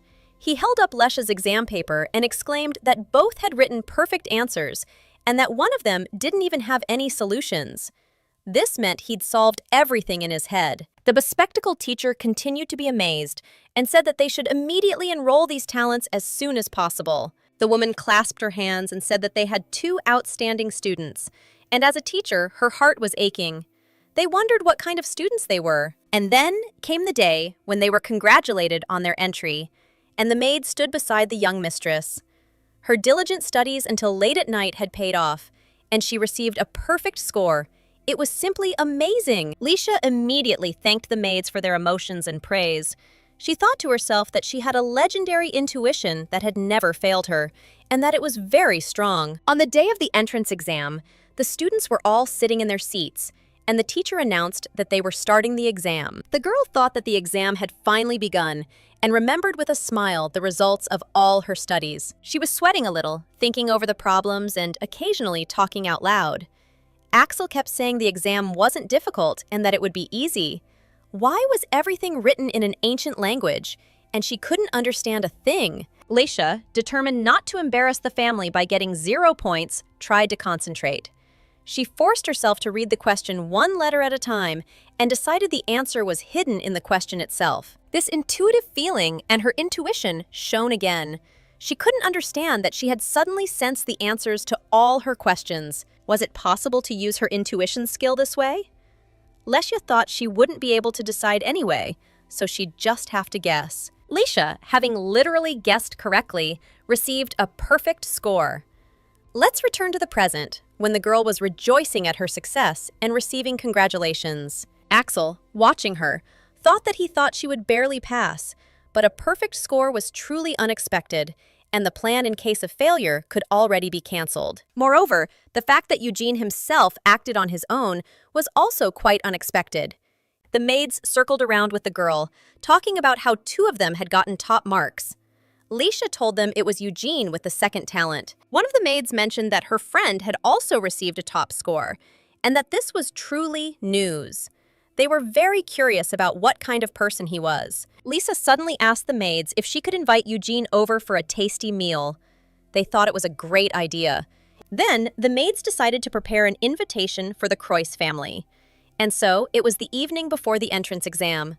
They wholeheartedly congratulated Lesia on her arrival in the ivory tower. The girl could not understand when the Duke, who was the first to congratulate her, managed to join them. He also sincerely congratulated the young Duke, Eugene Croix. The boy immediately thanked the Duke for the invitation. The man thought about it and said he was Lesia's friend, so such a treat would be just right. Axel replied that they had put special effort into the food, so let them begin. Eugene sat next to the young lady and looked at his plate. He felt as if he would be scolded if he didn't eat it all. Lesia was asked if she would be 7 years old this year. When the girl said yes, they exclaimed, meaning they were the same age too. The girl noticed, looking at Eugene, that he seemed very tense and that he might choke now when he ate. Lesia decided she needed to lighten the mood and started screaming with joy. The girl exclaimed that getting a perfect score was simply amazing and he was a genius. When the girl said this, the boy immediately looked at her in surprise and said that he was not exactly a genius. Then, lost in thought, he put his hand to his cheek and explained that he'd come across a formula from a book he'd seen the day before and that he'd been lucky. But Lesia said she thought he was a genius and she didn't even understand what he was talking about. Lesia smiled and told him that it was still good. She'd wanted to be friends with him ever since they met, so she'd been studying hard too. The girl asked the boy to address her informally, since his birthday was even earlier than hers. The maids listened attentively and smiled sweetly. Then one of them approached the boy and asked if he by any chance liked steak, since it was the main course. This steak came with a special sauce from the chef. When a shiny, delicious-smelling steak appeared in front of the boy, Lesya explained to him that it was very tasty and that it simply melted in his mouth. She asked the boy to try it quickly and began teaching him how to hold a fork and knife. When Eugene tried a piece, he exclaimed that it was delicious. Leisha remarked that she'd already told him it was truly delicious. The Duke and Axel watched them with smiles on their lips. Leisha asked him to eat more. She noticed Eugene's violent reaction and wondered if the food in the Duchy of Croix was really that bad. She herself had been the same until recently. She didn't know how to use cutlery either, just like he didn't. It felt like he was eating this for the first time. He might have been poorly cared for in the duchy, but now she would take care of him herself. The girl asked him to try every dish. It seems she embarrassed the boy, and the Duke asked her if Dad could eat something too, asking her for a plate. Axel explained that he too wanted something sweet today. The boy asked for a plate for his brother too. The girl looked at him in surprise too, and wondered why they were both suddenly acting like this. After all, she was right in front of them, and they were asking her for a plate. Leisha exclaimed that she'd bring it all right away and went to get the dish. The maids started talking about how they could do it themselves, and she became even closer to the family. The Duke remarked that in the Ivory Tower, entrance exams are the same for all ages. It must have been difficult to solve all the problems that would be difficult even for adults, and it was truly amazing. Eugene held a fork and knife in his hands and said that they were just problems that needed a little thinking. Axel called the boy very modest and said he was the complete opposite of Lesya. The girl glanced sideways at the boy, wondering if she could still hear him. Does she happen to know the formula used in white magic for circulation? Lesya sighed heavily and said that it was time for her to eat too. The girl asked if he knew this formula, to which he replied that he knew and had once seen it in a book. Suddenly, the boy turned to Eugene and asked if he would like to become his apprentice. The boy was very surprised, and the girl choked too. The Duke asked Axel if he was serious. The boy replied that he was, and that he was just about to find himself an apprentice. As he probably knows, he's a white mage who also happens to be the head of a magic tower. He was also a member of the expedition that defeated the Mad Dragon 10 years ago. If he develops sufficient strength himself, he won't have to suffer so much anymore. Perhaps he can even change his predetermined fate. Axel thought about it and said that it would be difficult to find a teacher better than him in the Empire. But the choice was still his. And the boy, covered in beads of sweat, looked closely at Axel. Eugene simply opened his mouth at such a proposal and stared at the boy, not knowing what to say to him now. After thinking for a moment, I asked if he thought he could handle it. After all, he had just entered the Ivory Tower. Then the boy replied that he had done it with flying colors. That's why he was making the offer now. The boy explained to Axel that this was precisely why he didn't know whether his father would allow him. Axel said he wasn't asking him to decide right now. Even if he agreed, he'd first have to get used to the Ivory Tower. He asked the boy to think carefully, and Leisha decided that Axel probably did it for Eugene's sake. But it was natural for him to be wary of a stranger's kindness. Besides, this would be his first time spending the night at the Duke's mansion. She wondered if he'd be okay.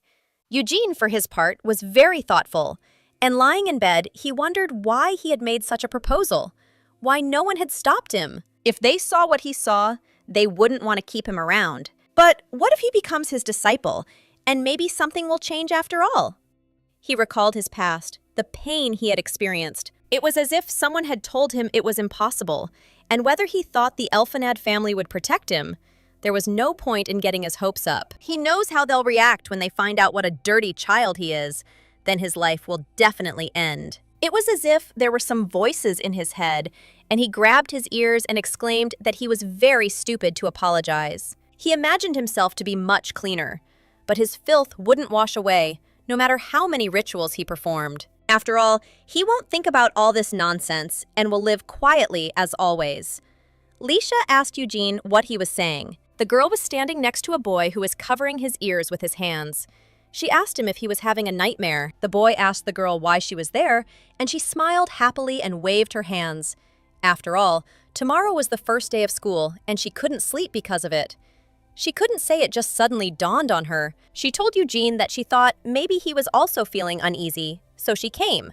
But suddenly she heard his voice from behind the door. She apologized for entering without permission. The boy replied that he simply couldn't sleep because he was sleeping in a new place, that he was fine, and asked her not to worry. Leisha, looking at him, thought that he looked quite worried. She had come here on a whim, but what should she do? Did she have any item that helps her sleep? She's been making donations lately, and there aren't many coins left. Suddenly, the girl came up with a plan and asked Eugene if he would go somewhere with her. The girl explained that she would help him fall asleep. She would take him to a place where he could sleep soundly, even if there was noise around him. She was already with the boy on the street, and then he asked if this place was here, looking at the green glade. The girl explained to the boy as they approached the clearing that they were now going to look for 100 clovers.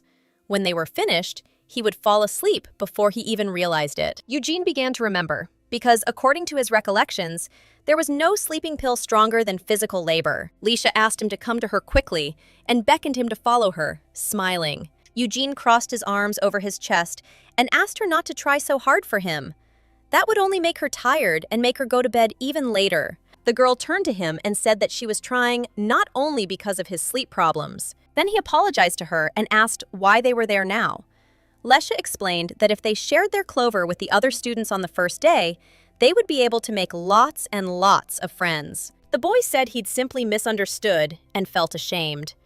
Lesha said she'd hoped she and Eugene would get closer this way. What he said in the room and how guarded he was at dinner kept bothering her. She thought that if they got a little closer, his guard would ease. But now he probably thinks she's really weird. She decided she didn't need to apologize. After all, she was doing this for herself. Leisha looked up at the sky and was struck by the idea of collecting just 100 four-leaf clovers. Everything here was covered in clover, so they'd be able to gather it quickly. The boy listened to her, bowed his head, and replied that he would help her collect clover. Once they'd sorted through the plants, the girl exclaimed that it was simply wonderful, and there were definitely more than 100 of them. She immediately praised Eugene. The girl thought that this made the quest much easier. If she could hand out all these clovers at once, that would be very good. Eugene thanked the girl and, looking at her, asked if she had tried to ease his tension. Eugene replied that he hadn't interacted with other people much before and didn't know how to act. He's not actually that afraid of sleeping alone. It's just that before he arrived in the Duchy of Elfenad, his flute was taken away. Leisha asked curiously what he was talking about. The boy explained to the girl that it helped him feel no pain during the cleansing ritual. That's why he always carried it with him. He must have been worried when it was taken away from him. Leisha thought it was very strange, and the purification ritual she'd undergone in her past life hadn't been painful. Could it be that Duke Croix had confiscated the flute? The boy suddenly smiled, turned to the girl, and said that today, thanks to her, he thought he would be able to sleep peacefully. He'll consider the offer to become an apprentice and probably be rude about refusing outright. Lesia says he'll understand everything in time, and it seems she's become a little closer to Eugene. The girl asked the boy if they had already picked the clover, and could they go to bed now? And he immediately agreed. The boys had already begun to rise from the green meadow and head towards the house when Eugene turned to the girl again. He explained that he wanted to ask something else, and she began to listen to him attentively. The next day, their first day in the ivory tower, they were walking down the hallway together again. Lessa told Eugene she'd slept so soundly she'd almost been late. The boy asked if she had brought the clover, and the girl replied with a smile that of course she had. She asked Eugene to trust her. Lesia turned to him and smiled, and said that she would tell everyone that he helped her. Then he will also have a lot of friends. And the boy immediately became frightened and stared at one point, asking about it. Then he exclaimed that one friend was quite enough for him. Someone off to the side inquired about the bickering. If he keeps pretending to be good, does he think he'll become anything? He didn't like this little guy at first. And why is he ignoring him now? When Lesha saw these guys, she became curious about what they were doing and immediately ran to the monitor. A sudden quest appeared before her. And what about its content? She looked closely and wondered if this really was a quest from heaven. No matter how many coins they gave me, this was pure villainy. It was necessary to teach the bad guy who disobeyed his elders a lesson. This was definitely a gift from heaven, not demons. The girl immediately turned towards Eugene and asked if he could do her one small favor. The guys who were near the boy, bullying him, immediately turned towards the girl who was behind them. When the boys saw the girl in front of them, they wondered who this little one was. Lesha asked if they knew about not bullying friends. Then, one of the guys asked her what other friends she had. Did she think they were friends with that loser? The boys called her a trifle and told her to go her own way if she didn't want to get hurt. Then Lesya asked if they wanted to be friends, but they were ignored, and that made them angry. Therefore, under the pretext that he was too smart, they began to mock those who were younger than them. The boys immediately asked what she was saying. Then, the boy who was being bullied said he didn't even know that. When he raised his head, Lesha was very surprised and recognized the child. The boy exclaimed that he too didn't want to be friends with fools, so he asked them to give up and leave him alone. After these words, one of the guys clenched his fists and called him an idiot. The girl decided that if things continued like this, something terrible would happen. One of the boys nudged the boy and asked if he was still showing off until the very end. A guy with glasses appeared in the room and asked Klassen if he had just used violence in the ivory tower. He had noticed their bad behavior before and given them warnings, but he was deeply disappointed in them. The man asked to follow him immediately to the interview room. Eugene was standing next to the teacher and, leaning out, called out to Lesya. The girl exclaimed with a smile that he had done a great job and had shown his class. It was truly just in time. The girl approached the boy who was being bullied and asked if his name was Leonid Cole. She smiled and said it was nice to meet you and that she was Lesya Elfanad. Then the boy asked her if she was stupid. The girl looked at him resentfully and asked why. He replied that apparently she knew nothing at all and that rumors about her were now circulating throughout the tower. She became very curious and asked what exactly the rumors were. The boy stared at her, wondering whether to tell her or not. He began to explain, after a short pause, that there were rumors that she had come here thanks to the Elfanad family and the church. Lesya exclaimed in horror that this simply couldn't be true. Then, turning to Leonid, she asked if it mattered. The boy replied that of course it did, and that those rumors were circulating about him too, which was why they were bullying him so much. Didn't she know that the county of Kol and the duchy of Elfanad were on friendly terms? Lesya replied that she didn't know that. Leonid said that was good, and since she knew it, she shouldn't approach him again. He didn't want them both to be exhausted by unnecessary communication. Eugene noticed the cruel boy and wondered if Lesya was offended. He asked the girl if she was okay, but she didn't answer him, and Lesya suddenly ran towards Leonid, asking him to wait a little. The boy didn't expect this and stopped, turned his head in her direction, asking what else she wanted. Lesya handed him a 4-leaf clover and explained that it was especially for him. She invited Leonid to befriend her. The girl thought to herself that she couldn't just leave this boy alone. Well, it's just an exact copy of him, and he's still too small, so you can't tell for sure. The girl told the boy that he was definitely more like him than his wife. She hoped he wouldn't take after her in personality. Then the man asked what was wrong with his character. The girl explained that although he seemed gentle and kind, he was actually very stubborn. With that kind of personality, you wouldn't make friends. The man asked Gracelyn if she was describing herself. Leonid wanted to tell her again that if she communicated with him, it would be bad for both of them. Lesya replied that she too had gotten in after passing the exam. The girl asked Leonid if he had gotten in too. He wondered why she kept up with him. The girl handed him the 4-leaf clover again and asked him to ignore the rumors. She again invited the boy to become friends. How cute he is! And could this child really be the same baby? Now he's a dead ringer for Servianus. Leonidas asked the girl if she knew the definition of clonata. This is the Bastule formula, or the altastanide inflection point concept. The girl asked in response what Bastule was. Leonid replied that he had assumed she didn't know. Eugene suddenly blurted out that he knew. He explained that this was something that could be used with Teresa's Averjan formula, and that Lesya had told him so. The girl realized Eugene's plan and exclaimed that it was all true and that she had told him so. Leonid, lost in thought, asked his name. Lesya thought that this boy was clearly ignoring her. Her friend introduced himself to Leonid as Eugene Kroiche. Leonid wondered if the rumors about Kroiche's actions were true after all. Since he knew such complex formulas, it was entirely possible. Then he asked the boy if it was true that he had entered with the best result. His family has no reason to make Kroiche an excellent student so he can get in.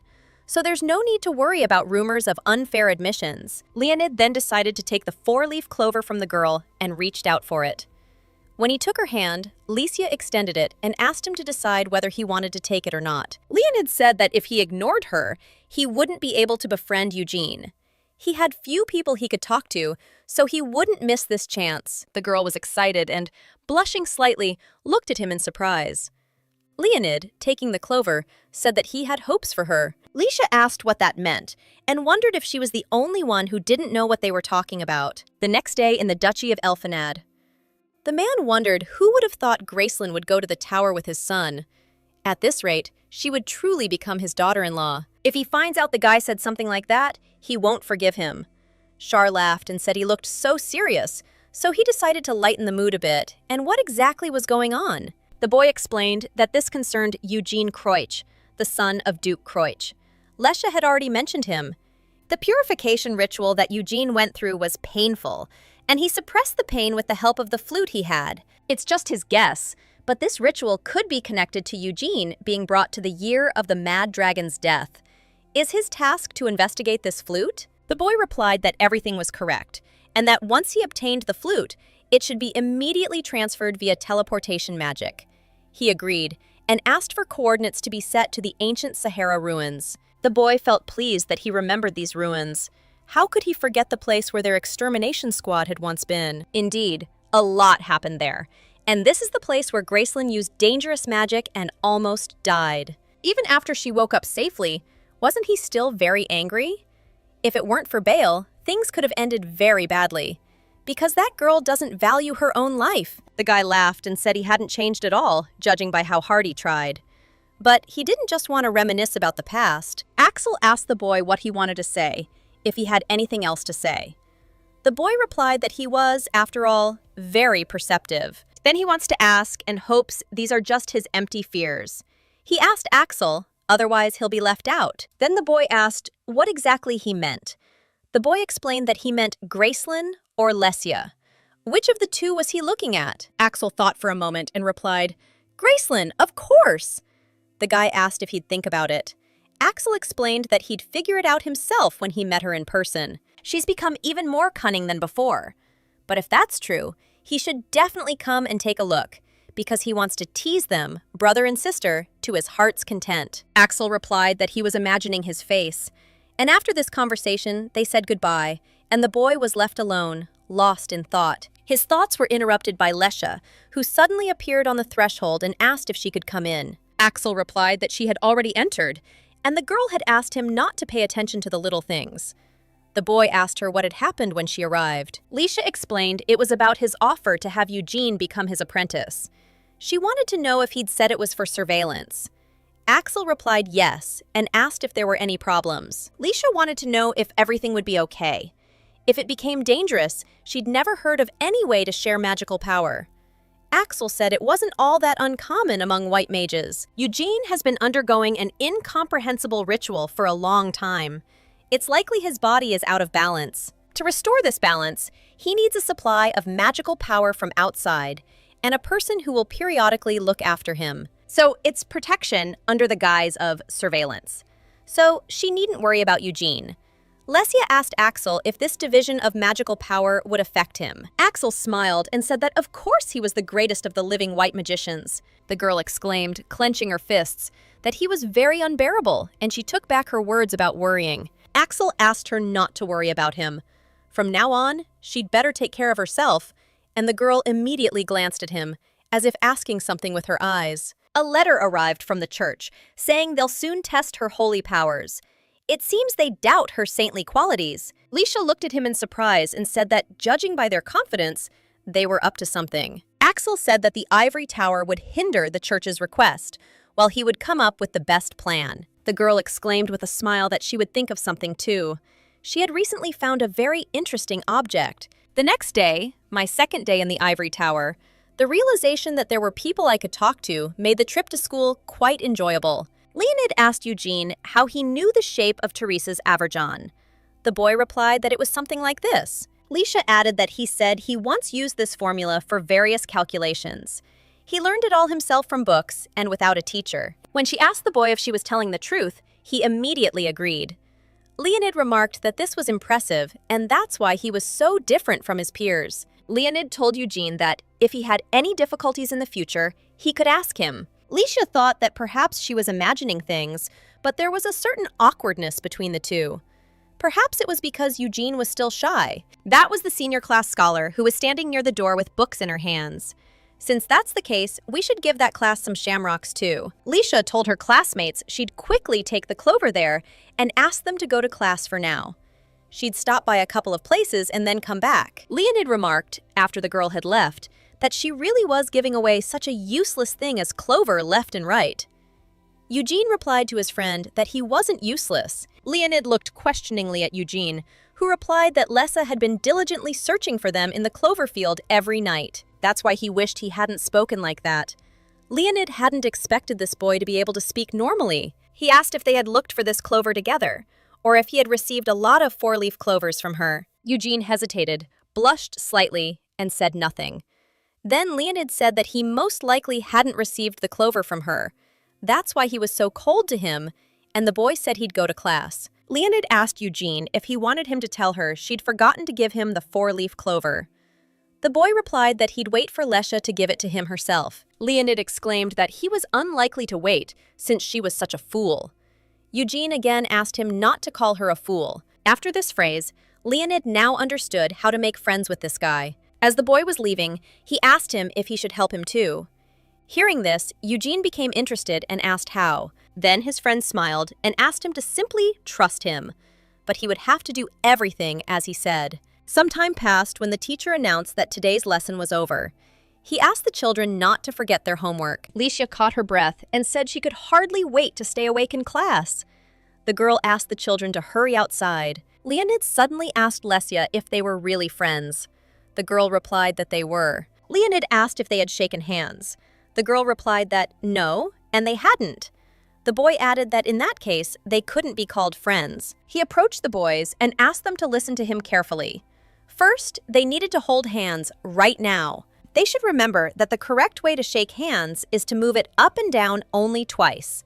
Despite this definition, some fools shake hands only once or more than 3 times. Leisha extended her hand to her friend, thinking that sometimes he was worse than Servian. After they shook hands, Leonid asked the girl if anything had occurred to her. Didn't she realize there was something else that needed to be done? Eugene realized that this was most likely the help he had been talking about. After they shook hands, Lesha told Leonid that he should shake hands too, because they were friends. Leonid was surprised and said he'd never even read about shaking hands at the same time. The girl said it was okay. They were all friends and did everything together. She asked him to quickly shake Eugene's hand too. Then the boy asked Leonid to shake hands, just as Lesya was now telling them. Leonid said that he thought that only Lesya was a fool, but it turns out that he is a fool too. He approached them and, holding their hands, showed them what would happen if he did things their way. Should he even hang out with these fools? He asked them to let go of his hands first, and then start over from the beginning. Well, at least they wouldn't be bored. Just think, all this effort for a single handshake. Leonid called them fools again. When did they all manage to become so close? And it was all probably thanks to Eugene. In her past life, she couldn't have imagined such a life. She could never have imagined that she would have a family and friends. And the girl smiled sweetly, blushing a little. Is this really the feeling when their mere existence betrays one's strength? She's very happy that they've become friends and thinks everything will be wonderful for them. The girl continued to think with a smile on her lips and decided that they would be friends even if she was gone someday. Meanwhile, the woman asked how many more times they should repeat it. Even if it was because of the church, they wouldn't allow the church to forcibly take away a disciple of the Ivory Tower. Rumor has it that the Duke has increased security at the Ivory Tower, and perhaps that's why Cardinal Bale left the site of the 100 Days of Prayer without permission. It was Cardinal Bale who helped the little girl receive the title of saint. He vouched for the newborn's true sainthood and vowed that on her 7th birthday, he would test her holy powers. If her holy powers proved false, she would be brought to trial. But now, as the saint's birthday approaches and her sponsor, the cardinal, has disappeared, they intend to conduct their own investigation. They'll send an official document later, so they're asking for their cooperation. Their Kadisha church is obligated to protect the saint. Meanwhile, the girl opened the door to the room and greeted her friend. Eugene smiled back at her and asked Leisha to come in. He was sitting on a chair at a wooden desk. Leisha thanked Eugene for helping her pick clover again over the weekend. Thanks to him, she finished quickly. The boy asked not to thank him, as he wanted to go himself. Leisha asked him to come again in that case. Licia glanced at Leonid and asked what he was doing there. The boy explained that there were some strangers standing at the entrance to the tower, and he didn't think they were teachers. The girl immediately became inspired and asked if there were really people in the ivory tower that he didn't know. When the girl looked out the window to see where they were, she saw people from the Kiddush temple in front of her. Did they really come to the ivory tower specifically for her? And the girl began to worry. She remembered Axel telling her that they seemed to doubt her saintly qualities. Judging by their confidence, they were up to something. When Lesia saw these people, she told her classmates she'd be leaving for a bit. Leonid asked why, since class was about to start. The girl explained, running away, that she had something very urgent to do and needed to leave. She was already behind the door and, running through the hallway, hid in one of the rooms. Licia caught her breath and thought that no one would come in here. In front of her was a heavenly market that welcomed her to a special store for subscribers of reincarnation products. Licia decided to look for the item she'd been eyeing, and she finally found it. It was a strawberry-flavored Saint Awakening stimulant. Its price was a full 1,000,000 heavenly coins. The girl exclaimed that it was very expensive. She thought that if she waited, the price would drop. But that didn't happen. The girl decided that in this case, nothing could be done, and under any other circumstances, she would not have even looked at her. But recently, she found a rather good item. And what is it? An awakening stimulant that could make her a saint. At that moment, Axel listened attentively to the girl, thinking about this. She explained to the boy that it was all true, and that he really was worth 1,000,000 heavenly coins. Wasn't that too expensive? And was she sure she could buy him? Licia said that was precisely why she'd been so diligent in distributing clover. And most importantly, she'd received a hidden reward for helping Leonid.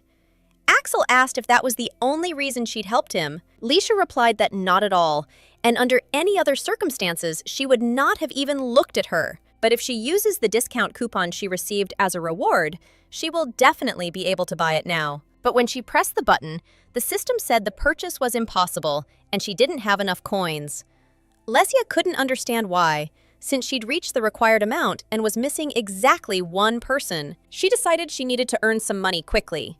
When she opened the door, she saw Eugene standing there and asked why he was there. After she asked, she realized that he had appeared here for a reason, and that she began to remember whether she had given him clover. Eugene replied that the teacher had been looking for her, and the girl had remarked that he had arrived just in time. He asked what she meant. Then the girl handed him a 4-leaf clover and asked if he could take it. She remembered that she hadn't given him the clover. Licia was overjoyed and considered this a stroke of luck. Now all she had to do was get the coins and buy the item right away. Eugene froze in place, holding the clover. There were tears in his eyes and he blushed slightly. Licia was surprised and asked the boy why he was crying. Eugene began wiping away his tears and apologized, saying he didn't know himself. He was just very happy and overwhelmed with emotion. Now the girl realized that all this time, he wanted to get the clover from her, which is why he was behaving like this. He kept hinting at it, but she didn't seem to notice. He kept asking if she was going to pick 4-leaf clovers today and mentioning how those guys had just been holding the clover she'd given them. He thanked the girl again and she felt guilty afterwards. The system indicated that her intuition was heightened and it seemed someone would arrive soon. She realized there was no time at all. Lesha asked Eugene if he could close his eyes for a second, and the boy immediately agreed. While he closed his eyes, she began pressing the button to receive the item. The surprising thing is that it was an ordinary clover, but the boy was so happy simply because Licia gave it to him. Could this really be what she said that night? Eugene decided he would cherish it, never to lose it. The girl told the boy that he could now open his eyes. It was quite sudden, but she needed to tell him something. Eugene looked at the girl and remarked that her expression had changed and that her eyes were shining with tears. Licia explained to the boy that she might soon be leaving far away for a long time. She just thought she should tell him about it. He was very surprised and asked why she was leaving and whether they would never see each other again. Licia smiled and exclaimed, Then of course not, and she will definitely return. But while she was gone, she wanted him not to worry about her. Eugene asked the girl if she would be back soon. Licia asked him to get along well with Leonid. When she returned, she promised to arrange a tea party for the three of them. The boy agreed, and Lessa asked him not to make such a sad face. She realized the effect was already taking hold, and for the first time, she felt such power. With such power, it's some kind of test for a saint. It's just dust.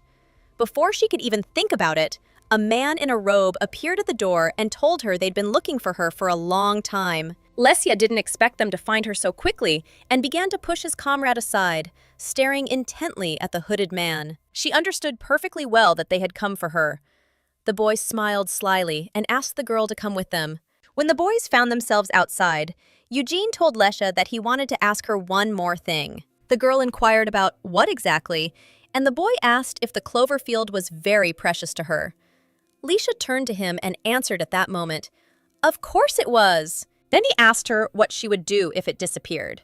For example, if she could never come here again. She couldn't understand why he was asking such questions, and Eugene explained that he was simply interested in what she would do in this case. Licia told the boy that she would probably plant a new field. He looked at her in surprise when she gave this answer. The girl added that, first of all, she will protect what is dear to her so as not to lose it. It doesn't matter whether this field is clover or something else, but it will be very sad if it suddenly disappears. And the boy looked at her sadly. Licia clenched her fists, smiled at Eugene, and asked, what about him? Does the flute fit the description? Although the anxiety was probably stronger than the sadness of the loss, Eugene kept thinking about that flute and what something precious even meant. He grabbed his head and apologized, saying he wasn't sure. Lesia replied that he had nothing to apologize for. If he ever finds something like that for me, he should definitely tell her. They agreed that this was all good and decided to return home as soon as possible. Eugene bowed his head, agreeing with the girl, but could he ever find it? Something so precious, the loss of which he couldn't bear. While they were thinking about this, people in black robes approached them and held the boy back. Leisha immediately ran away, and some kind of black smoke started coming out of her mouth. Those scoundrels from the heavenly market were the cause of a slight side effect from the strawberry-flavored stimulant. When the girl was captured, she was already in the tower, and the man was asking the others what was going on here. He explained that he had ordered the saint to be brought in, not to be allowed to bleed and faint.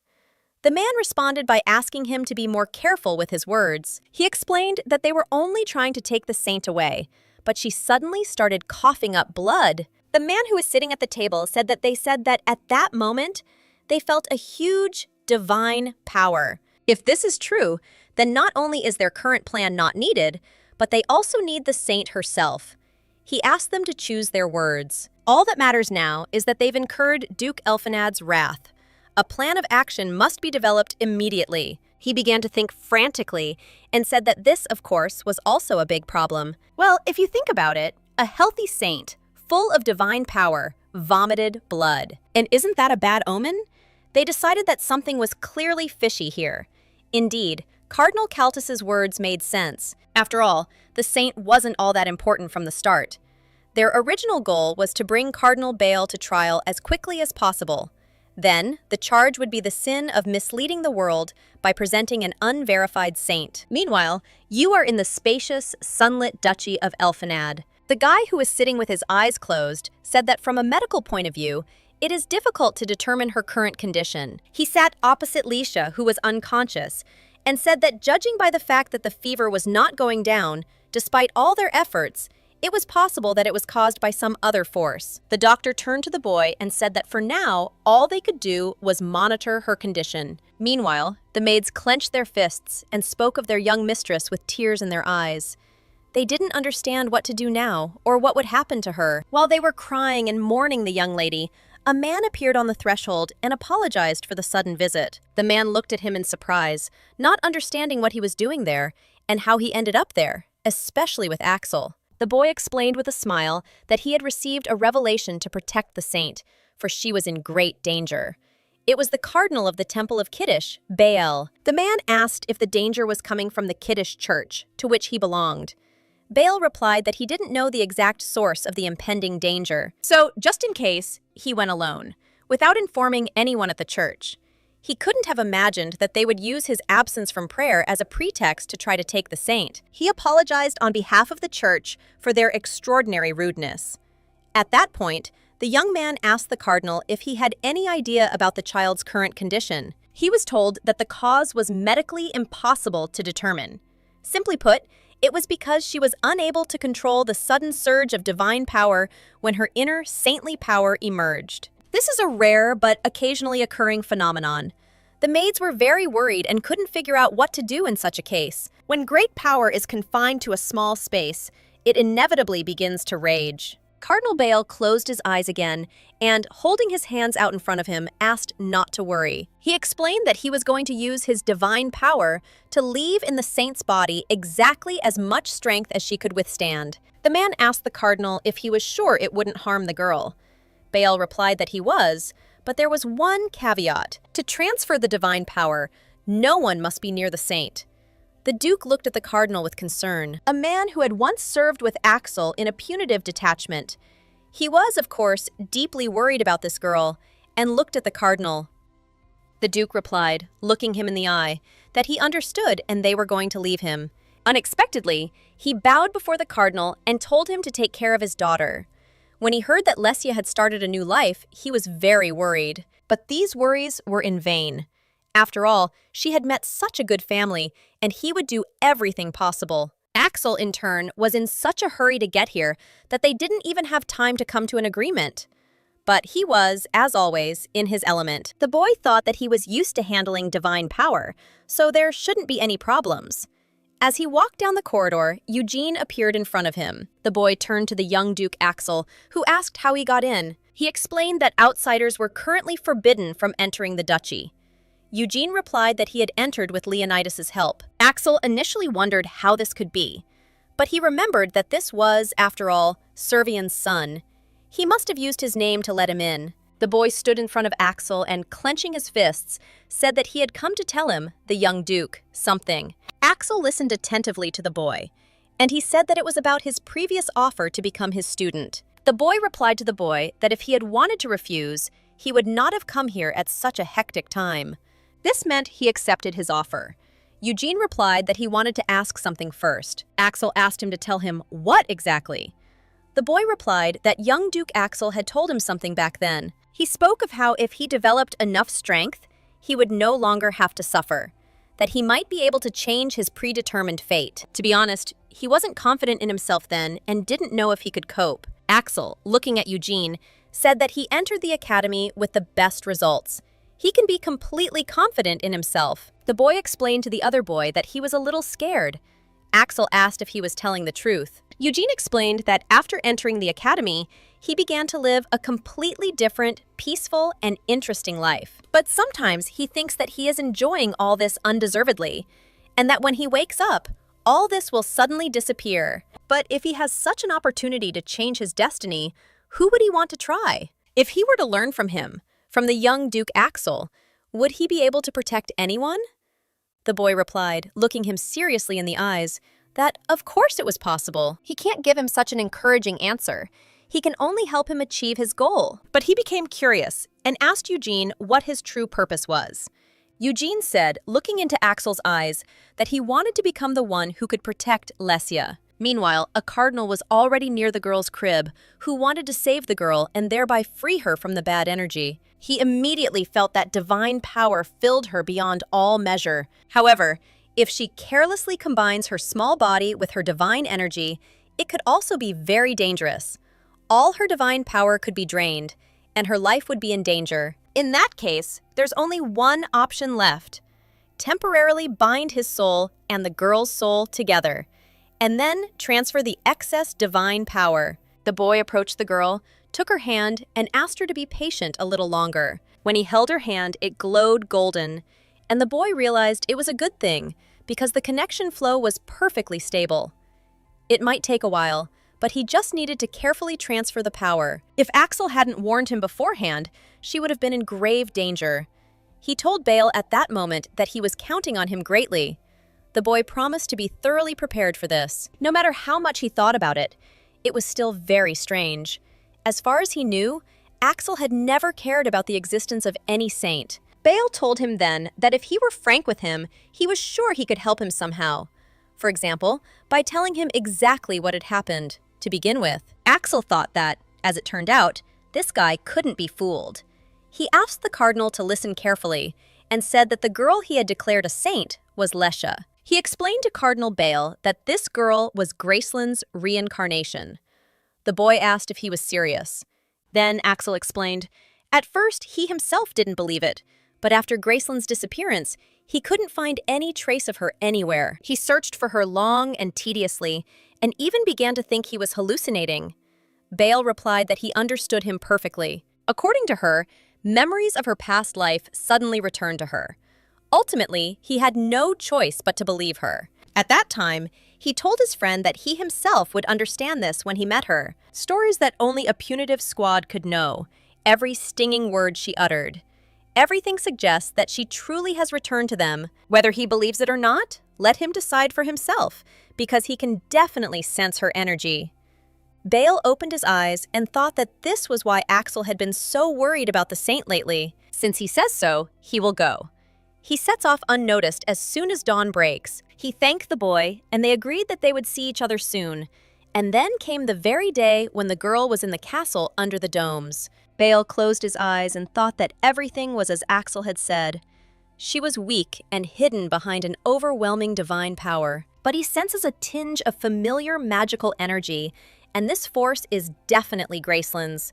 He clearly sensed it when he took the girl's hand. The girl felt so hot, as if she had fallen into boiling water, and as if her whole body was about to melt. The girl fell into this hot water and could not understand whether she would be able to return back to her real body. Lesha continued to fly down into the seething, deep water, turning over in the strong, powerful current. Her gaze changed, and the girl realized that it really was Graceland. Now she understands why Axel so desperately asked for help. While calming the flow of divine power, Bale saw part of Lesia's memories. During this time, a lot has happened, and the girl has a new family and new friends. He saw her loyal friends, 2 boys who were truly willing to give everything for her. He saw Lesha's life, not Graceland's. The girl mentioned that she definitely still had some things to do. She promised to have tea with the 3 of them when she returned, and the boys immediately agreed. The girl stretched her hand forward through the ominous water and spoke of her promise to return. Just a little bit more, and she had to get out of here. The boy called Lesia smart, praising her. She heard a very familiar and dear voice. Bale, smiling, held her hand and told her that she had finally opened her eyes. The cardinal asked if she recognized him, and the girl immediately said that Bale stood before her. Lesha told the boy that she had become ill from an excess of divine power, and that this divine power had been placed within the pearl. Bale said that, as her body recovered, he would gradually draw energy from her, and her capacity to contain divine power would gradually increase. Therefore, for the sake of the future, it was necessary to focus on recovery for now. Lesha smiled and agreed. He must be tired, having rushed here so quickly. She thanked him, as it was thanks to him that she had survived. Bale explained that Axel had urged him to be prepared for any contingency. If you remember Lesha's past actions, he said that she cannot be trusted. Suddenly, the girl opened her eyes very wide and asked Cardinal Bale if he knew that she was actually Graceland. The boy smiled and replied that no, and he'd learned that too, thanks to Axel's actions. Lesha asked what Axel had done. Well, no matter how you look at it, it's still strange. Axel isn't the type to go to such lengths for a saint he doesn't care about.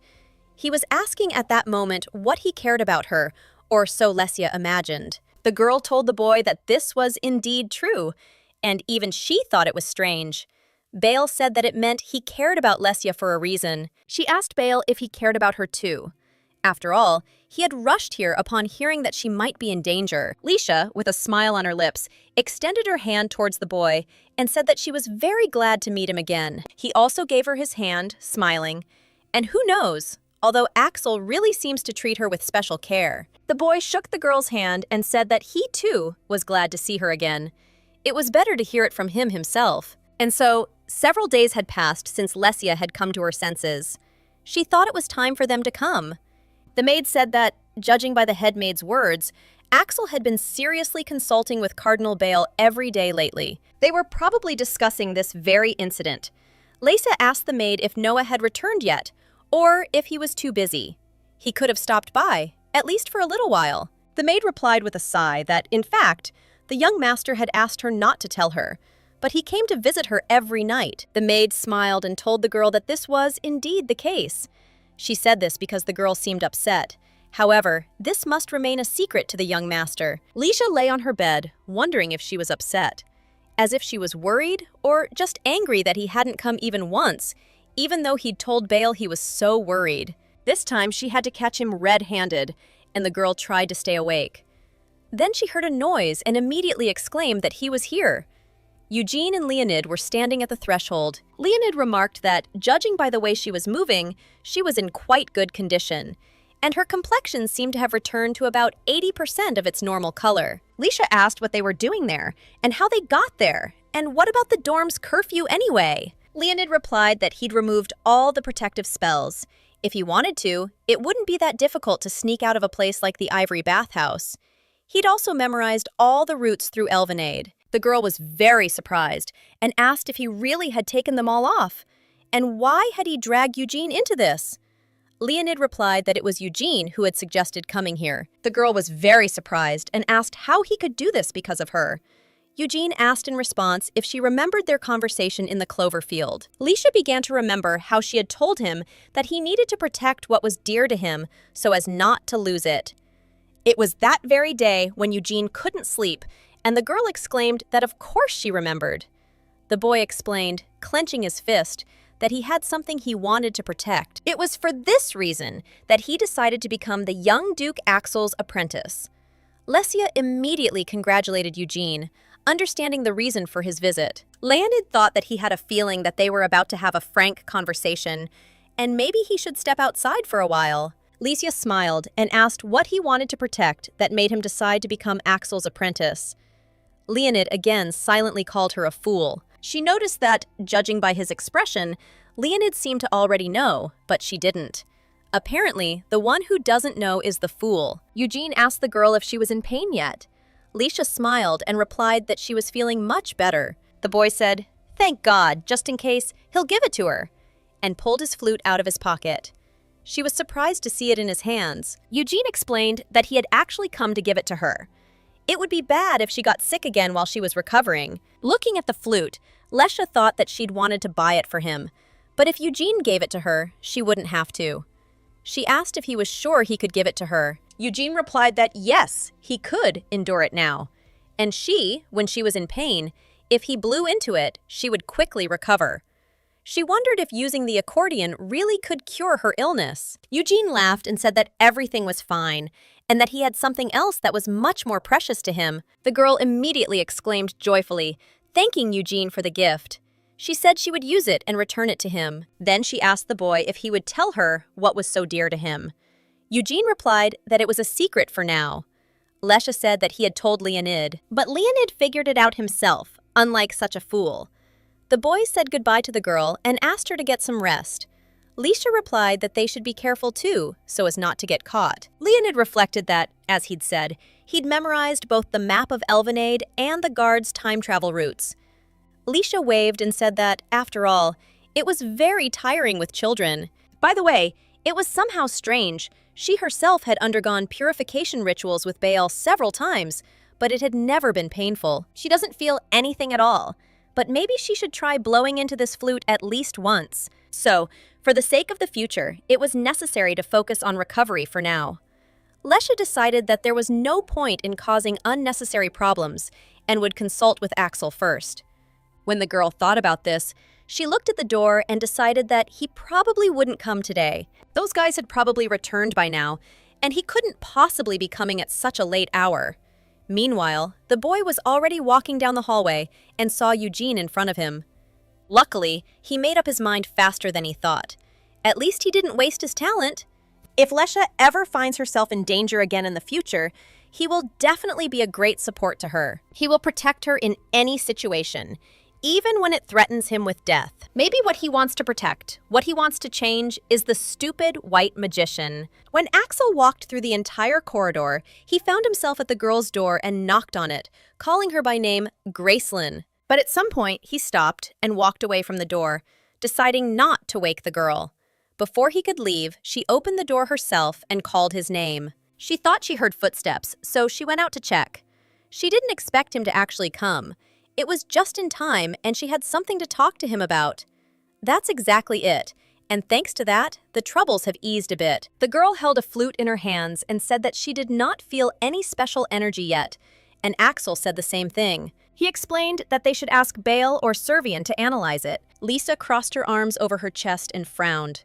She asked the boy if he had anything he wanted to tell her. This is exactly what the man says, who is so worried that he secretly comes at dawn, takes a look, and then leaves immediately. Axel explained that this was because if he saw her awake, he would not be able to refrain from moralizing. After she fell, he found an empty bottle in her bag. This appears to have been the cause of her loss of consciousness. This was the very same fine thing she'd spoken of, as he realized when he found it. Lesha, clenching her fists, exclaimed that it really was her. Axel said it was nothing, but something she was supposed to take internally. And how could she be so careless? Before buying anything, you need to check the exact ingredients and make sure there are no side effects. Then, he and Cardinal Bale would have been able to react more quickly. Lesia replied that she didn't have enough coins to buy it in advance. In any case, she now had holy power and was alive and well. Axel said that was the whole problem. It was her frivolous, simple idea. That's why she always acted so recklessly, and she could have asked him for help. She never thinks about those who worry about her. The girl asked if he was truly worried about her. Axel asked in return if she would have done the same in his place. He understands that she wants to find solutions on her own, but he would like her to share her opinions more and for them to think together, at least out of respect for their former friendship when they fought together. Unexpectedly, the girl thanked the boy, and he couldn't understand why.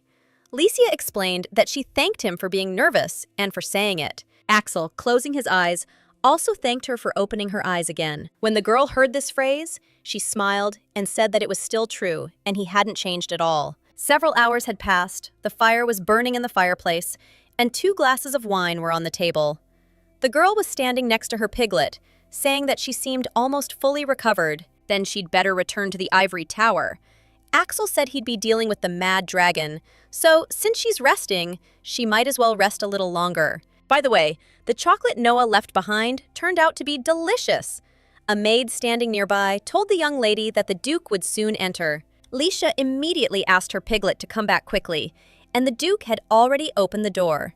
He asked Lesia if she was feeling better. The girl smiled and told the Duke that she was feeling much better and was now completely fine. Then he apologized for arriving so late.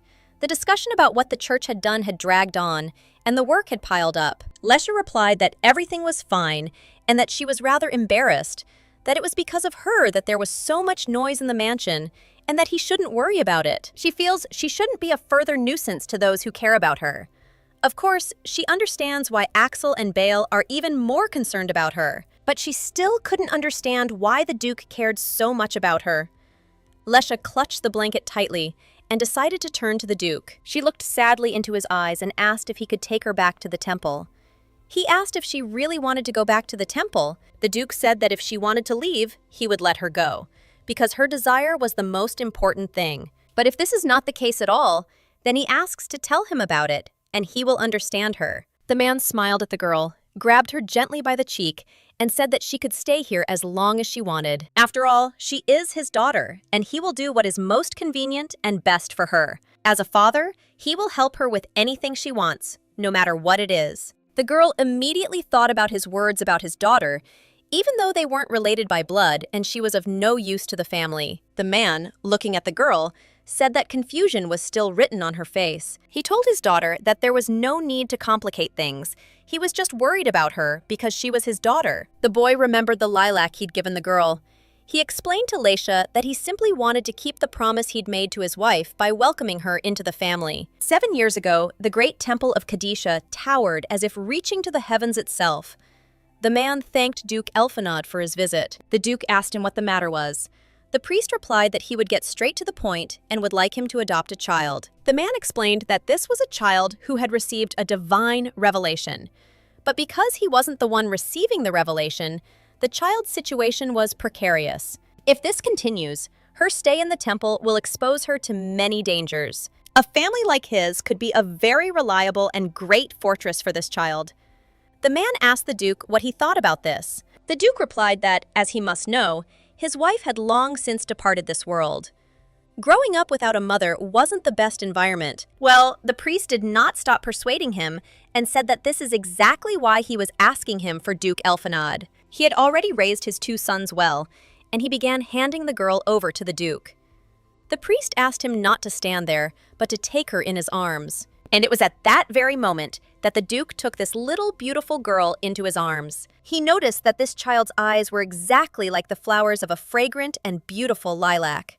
She was born with a rare eye color. He gave him these lilac flowers and asks him to take care of her and raise her well. The Duke replied to the priest that he would adopt the child, but in return, he had one request. When the man told the priest about his request, he said that he would make every effort to achieve this. The Elphanad name will undoubtedly be a great strength for this child.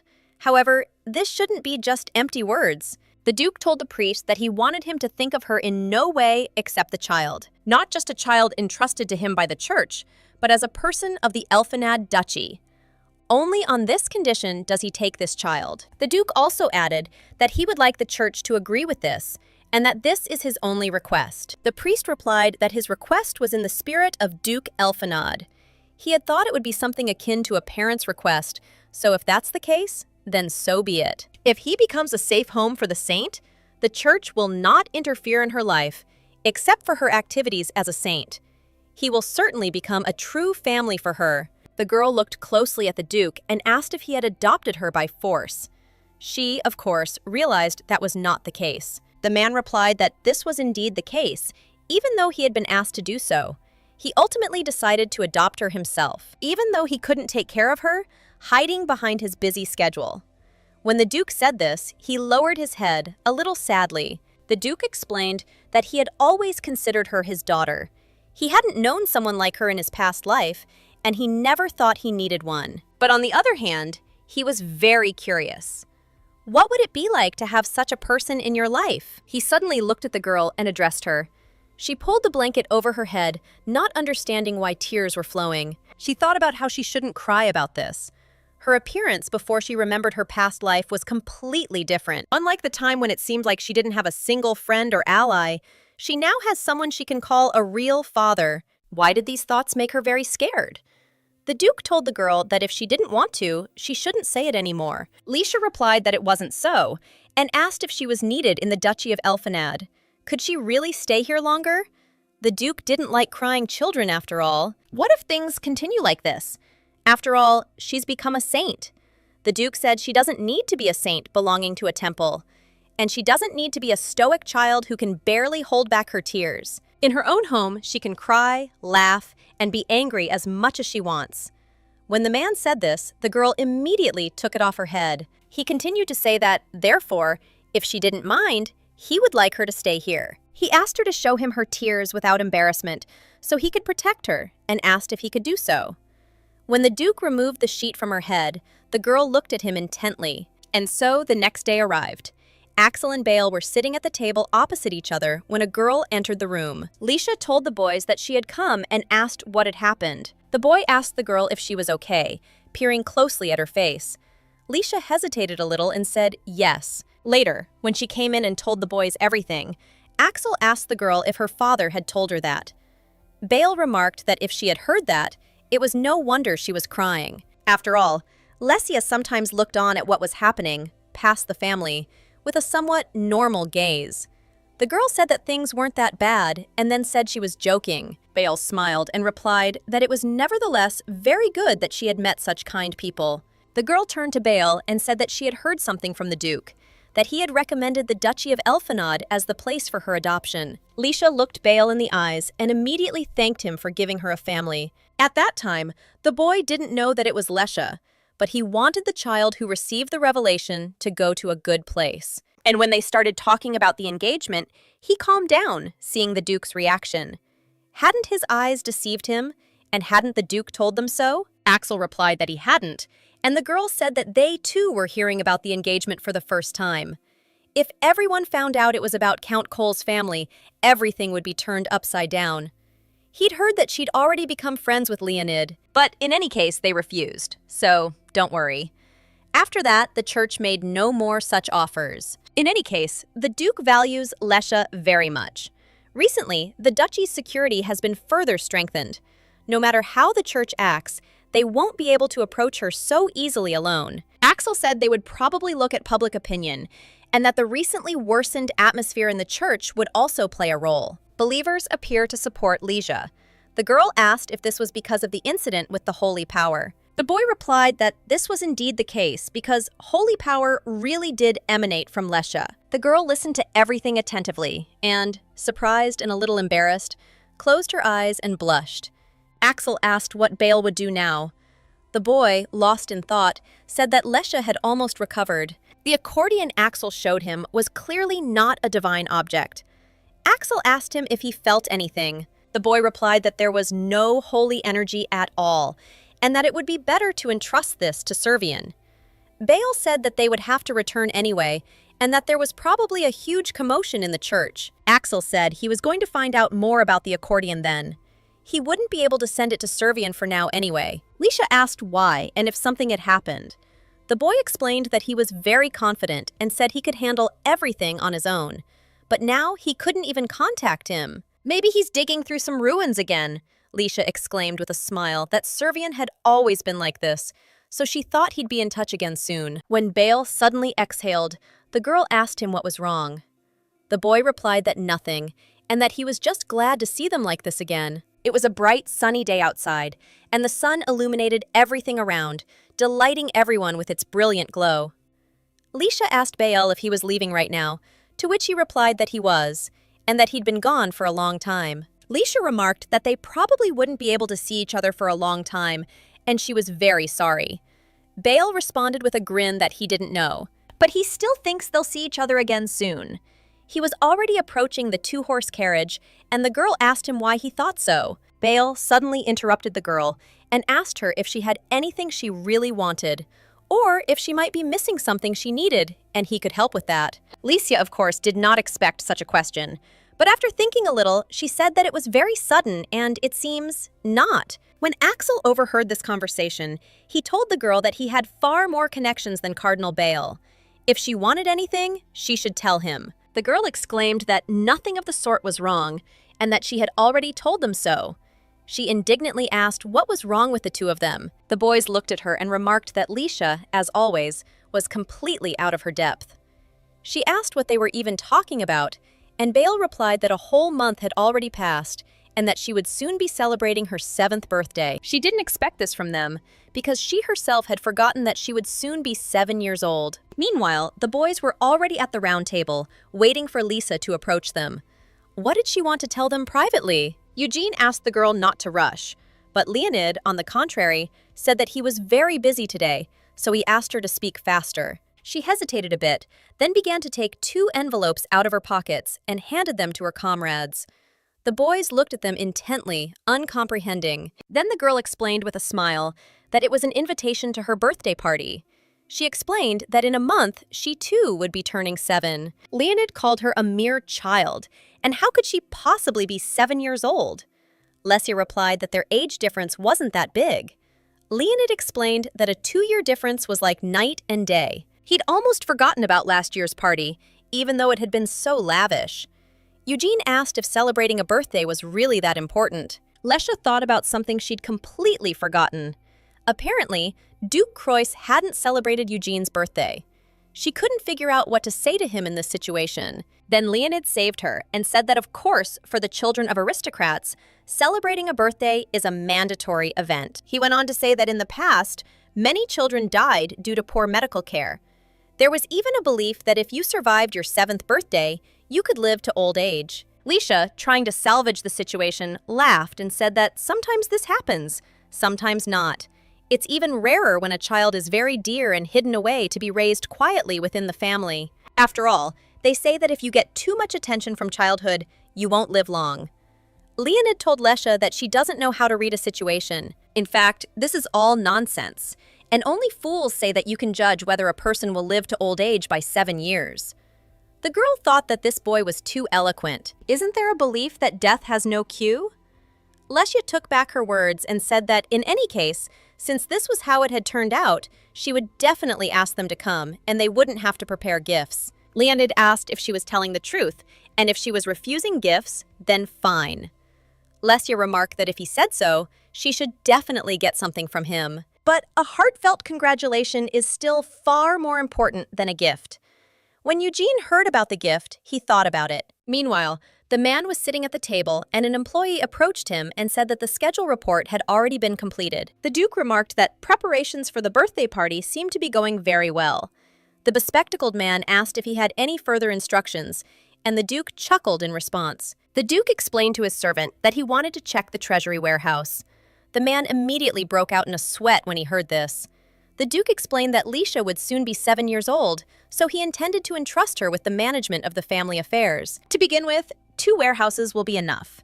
And after she becomes an adult, it is necessary to create a safe place for her where she can freely live as a daughter of the family and not as a saint. The Duke added with all seriousness that this would be new for her, so he asked that everything be prepared so that she could adapt well. The man explained to his servant that this birthday would be her official recognition, so everything had to be absolutely perfect. The servant, bowing his head, replied that he had memorized everything and added that if that were the case, he would leave. He silently thought about preparing a grand birthday party for her and entrusting her with managing the money. He knew he valued the young lady, but he hadn't imagined it to that extent. One of the maids was nearby and told Mistress Veronica that something bad had happened. When the girl entered the room, the woman was standing by the mirror and said that it seemed like something bad had indeed happened. While she was gone, the atmosphere in the house had changed dramatically.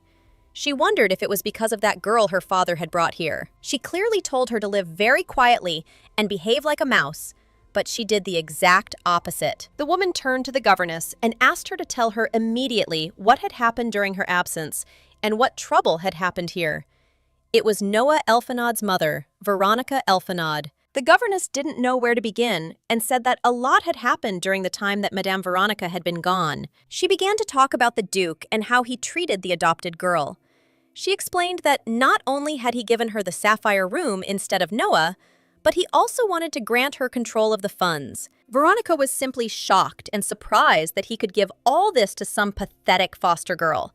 And did the foster girl even know about it? The governess replied that no, and that the Duke seemed to have only given orders for everything to be prepared.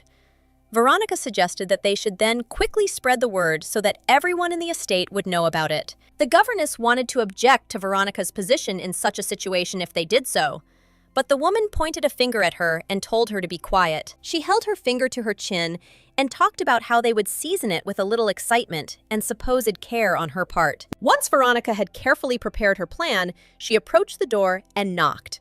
The girl told her father that it was Veronica, and she needed to discuss something with him. The Duke immediately asked the girl to come in and said he had already received a detailed report on the negotiations. It had taken much longer than expected. Veronica apologized to her father and said there were so many other matters to resolve, besides the negotiations, that the delay had occurred. The Duke responded that it was very good that she was focusing on work, but perhaps she'll also devote her attention to matters at the estate. Noah most likely missed his mother greatly, and Veronica replied that this was indeed the case. From now on, she'll devote much more time to matters at the estate. And by the way, recently there have been disturbing rumors circulating in the ducal estate that are worrying her greatly. Everyone was talking about how he wanted to entrust the young lady with managing his money. The Duke then asked what was so alarming about these rumors. Veronica continued to explain that she had initially thought the same as him, but it seemed the young lady's origins were becoming too hot a topic. The Duke listened attentively to the girl and began to get gradually more and more angry the more she was against this girl. She continued to talk about how there were even rumors that she was a saint and that the church was in cahoots with the Elfenads. When Veronica said this, she let go of her head and said that she certainly considered the young lady family since she was connected with the church, but she was worried that she would be harmed. Then the Duke, standing with his back to Veronica, said that in this case, such things definitely needed to be stopped immediately. The woman thought that her plan was very good and said that, as always, her father had made a very wise decision. The man turned to her and added that from now on, the girl would be in charge of the treasury, or rather, Lesya would be responsible for it, as planned. Veronica was absolutely shocked and exclaimed that the rumors would only get worse and more numerous. He needed to think about it again. The Duke turned to the woman and exclaimed that this was a decision made after much deliberation. If he gave Lesya the Silver River, Elfenad, as a birthday gift, then such absurd rumors about her being a puppet of the church would no longer arise. Veronica was completely shocked when she heard about the Silver River of the Elfenad Duchy. Isn't this a treasure passed down from generation to generation? Why give such a precious thing to an orphan whose origins aren't even known? The Duke immediately asked Veronica to be quiet. He explained that this child had suffered all sorts of humiliations until now, which he had been unable to stop in time, and lived in the darkest corner. Perhaps even the Elfenad family's Silver River won't be enough. Therefore, if new rumors were to surface, he would take responsibility for them, as her father had. He said this, looking into Veronica's eyes, and added that after such a statement, she still intended to dispute it, and he really didn't like that. Veronica was simply shocked, because this was the decision of the head of the ducal family of Elfenad. She bowed before her father and apologized for it. The woman remarked that it seemed she had become too preoccupied with her own concerns. She would gladly follow his orders. The woman thought to herself that Anna's report had been in vain. How could this girl have bewitched her father? Veronica exclaimed that she should then explain to the lady how to manage her money. The Duke replied that this was already entrusted to someone else entirely. He suggested Veronica join them for dinner that night. She asked why. She wondered if he'd found out she was squandering company funds left and right. The man said, looking into her eyes, that he had already told her once before that she needed to pay more attention to her home. Veronica replied that he knew that the Elfenadas always had a banquet at this time of year. The Duke explained to the girl that he was actually supposed to be a little earlier. But Noah, this child, wanted the banquet to take place on the day of her return. So he adjusted the banquet's time to accommodate her return, and he insisted she attend dinner tonight. Veronica bowed, indicating she understood, and that's how they said goodbye. When she went out the door, she leaned against it with a sad look and thought about something. She wondered what would happen to her if Lesya officially became Lady Elfenad at the banquet. Suddenly, her son saw her and started running toward her, calling her Mom. The woman immediately told Noah he shouldn't run so fast down the hallway. The boy apologized and explained that he wanted to tell her that there would be a family banquet that evening and asked if she would come. Veronica thought to herself that even if she became a lady, she would still be an adopted daughter. She would never compare to a true child of the family. Veronica said that of course she would come, since it was their reunion dinner and she had to be there.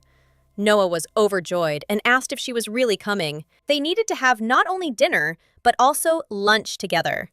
Veronica smiled and said she needed to find out if he'd had any problems lately. She needed to find out and gather more information about Lesya. When her friends asked the girl if she needed anything, she immediately looked at them and replied that she didn't really need anything. They were surprised by this answer, and both asked if she really didn't need anything. Leonid, for his part, simply chuckled, looking at the girl. Then he turned to her again and asked her to think carefully, because she must need something. Lesya asked if he was pushing Eugene to do something again. She'd told him before that she absolutely had to get a birthday present from him. He recalled their last conversation, and the girl, too, began to wonder. But how could she ask Eugene for this? And of course, it was a joke, so she asked him to come empty-handed. Moreover, after her conversation with the Duke, she had more than enough things. But the Duke decided to send all the outfits she liked. The girl stood with a very thoughtful look and thought about the coins of paradise. She remembered that she'd previously spent everything on a strawberry booster. Repeating the four-leaf clover quest doesn't reward many coins, and there are restrictions. She wondered if she should go to another district and distribute more clover there. Would the Duke allow it? Were there any tasks that would pay a lot of money? Eugene noticed that Lesya looked very worried. Perhaps he should find her a birthday present himself, and what better gift would he give her? Perhaps herbal tea, which pairs well with dessert. Although no, if this is the Elfenad estate, it might be full of rarer teas. He wouldn't be able to buy a decent gemstone with the money he had. Leonid told his comrades that class was about to start, so they needed to concentrate. Lesya continued to walk around sadly and said that because of her thoughts, she ended up not even being able to listen properly to the lesson. All the tasks are a bit vague, and I should probably go outside and distribute the clovers. The boy asked the young lady if she had finished all her tasks yet. The girl couldn't figure out who this man was and remembered that he was the Duke's servant. She greeted him, and he asked if she could go with him for a while. The Duke wanted to discuss something with her alone. She became curious and asked if he wanted to discuss her salary. The Duke was already sitting at the table and told the girl that he was going to give her the position of manager. The girl was very surprised and exclaimed to the Duke that she was only 7 years old. The man replied with a smile that he knew about it. Of course, it would be difficult at first, so he would introduce her to another manager who would help her until she got used to it. Lesha thought that if this was a family of Elfenad's stature, the salary would have to be enormous. Could she be entrusted with such an important task? Lesha wanted to know why he had chosen her. The Duke replied that he had originally intended to entrust her with this task when she was a little older. But after talking to her that day, he thought about creating a place where she could feel comfortable. First of all, she needs to strengthen her position. The girl listened attentively to the Duke, worried about such an important decision. Only Elfenad can perform this work, and there's no more secure position than that. The Duke said he certainly wasn't forcing her, but since it was part of a family member's job, he would undoubtedly be able to provide her with further support in any direction. Besides, it's the surest way for everyone to recognize her as Lisa Elfenad. But whatever she wants, he will always support her. The girl still wondered how she could entrust such a large sum of money to a 7-year-old. What if she took it on and screwed it up? And what reproaches she'd hear from Axel. Licia stood in front of the system's screen, and the customer was the god of thrift. The girl realized this was a time-limited task. Why was the reward so good? And if she didn't accept it now, she wondered if it would be revoked.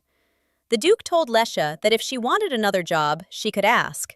But the girl replied that she would do it. She thought to herself that this task would involve financial support, and then she would accept it. Because when she grew up, she would have to properly fulfill the duties of a member of the Elfenad family. She's young now and can rely on the Duke. But because of that, she'll likely constantly look up to him. The girl told the Duke that if he truly entrusted this to her, she would study very hard. Sometimes she looked like a real child, and sometimes she looked like an adult. Licia thought she'd expressed her thoughts too cleverly. The Duke asked her to remember one thing. No matter what happened, if she was going through a hard time, she would always have a place to return to and unburden herself. The man asked if she understood him, and the girl told the Duke that she did. When she was alone, she realized she had somehow gotten herself into something enormous. But for now, she'll be managing with an assistant to learn everything. The reward for the mission she accepted earlier was quite substantial. We need to get back to the room quickly and check everything properly.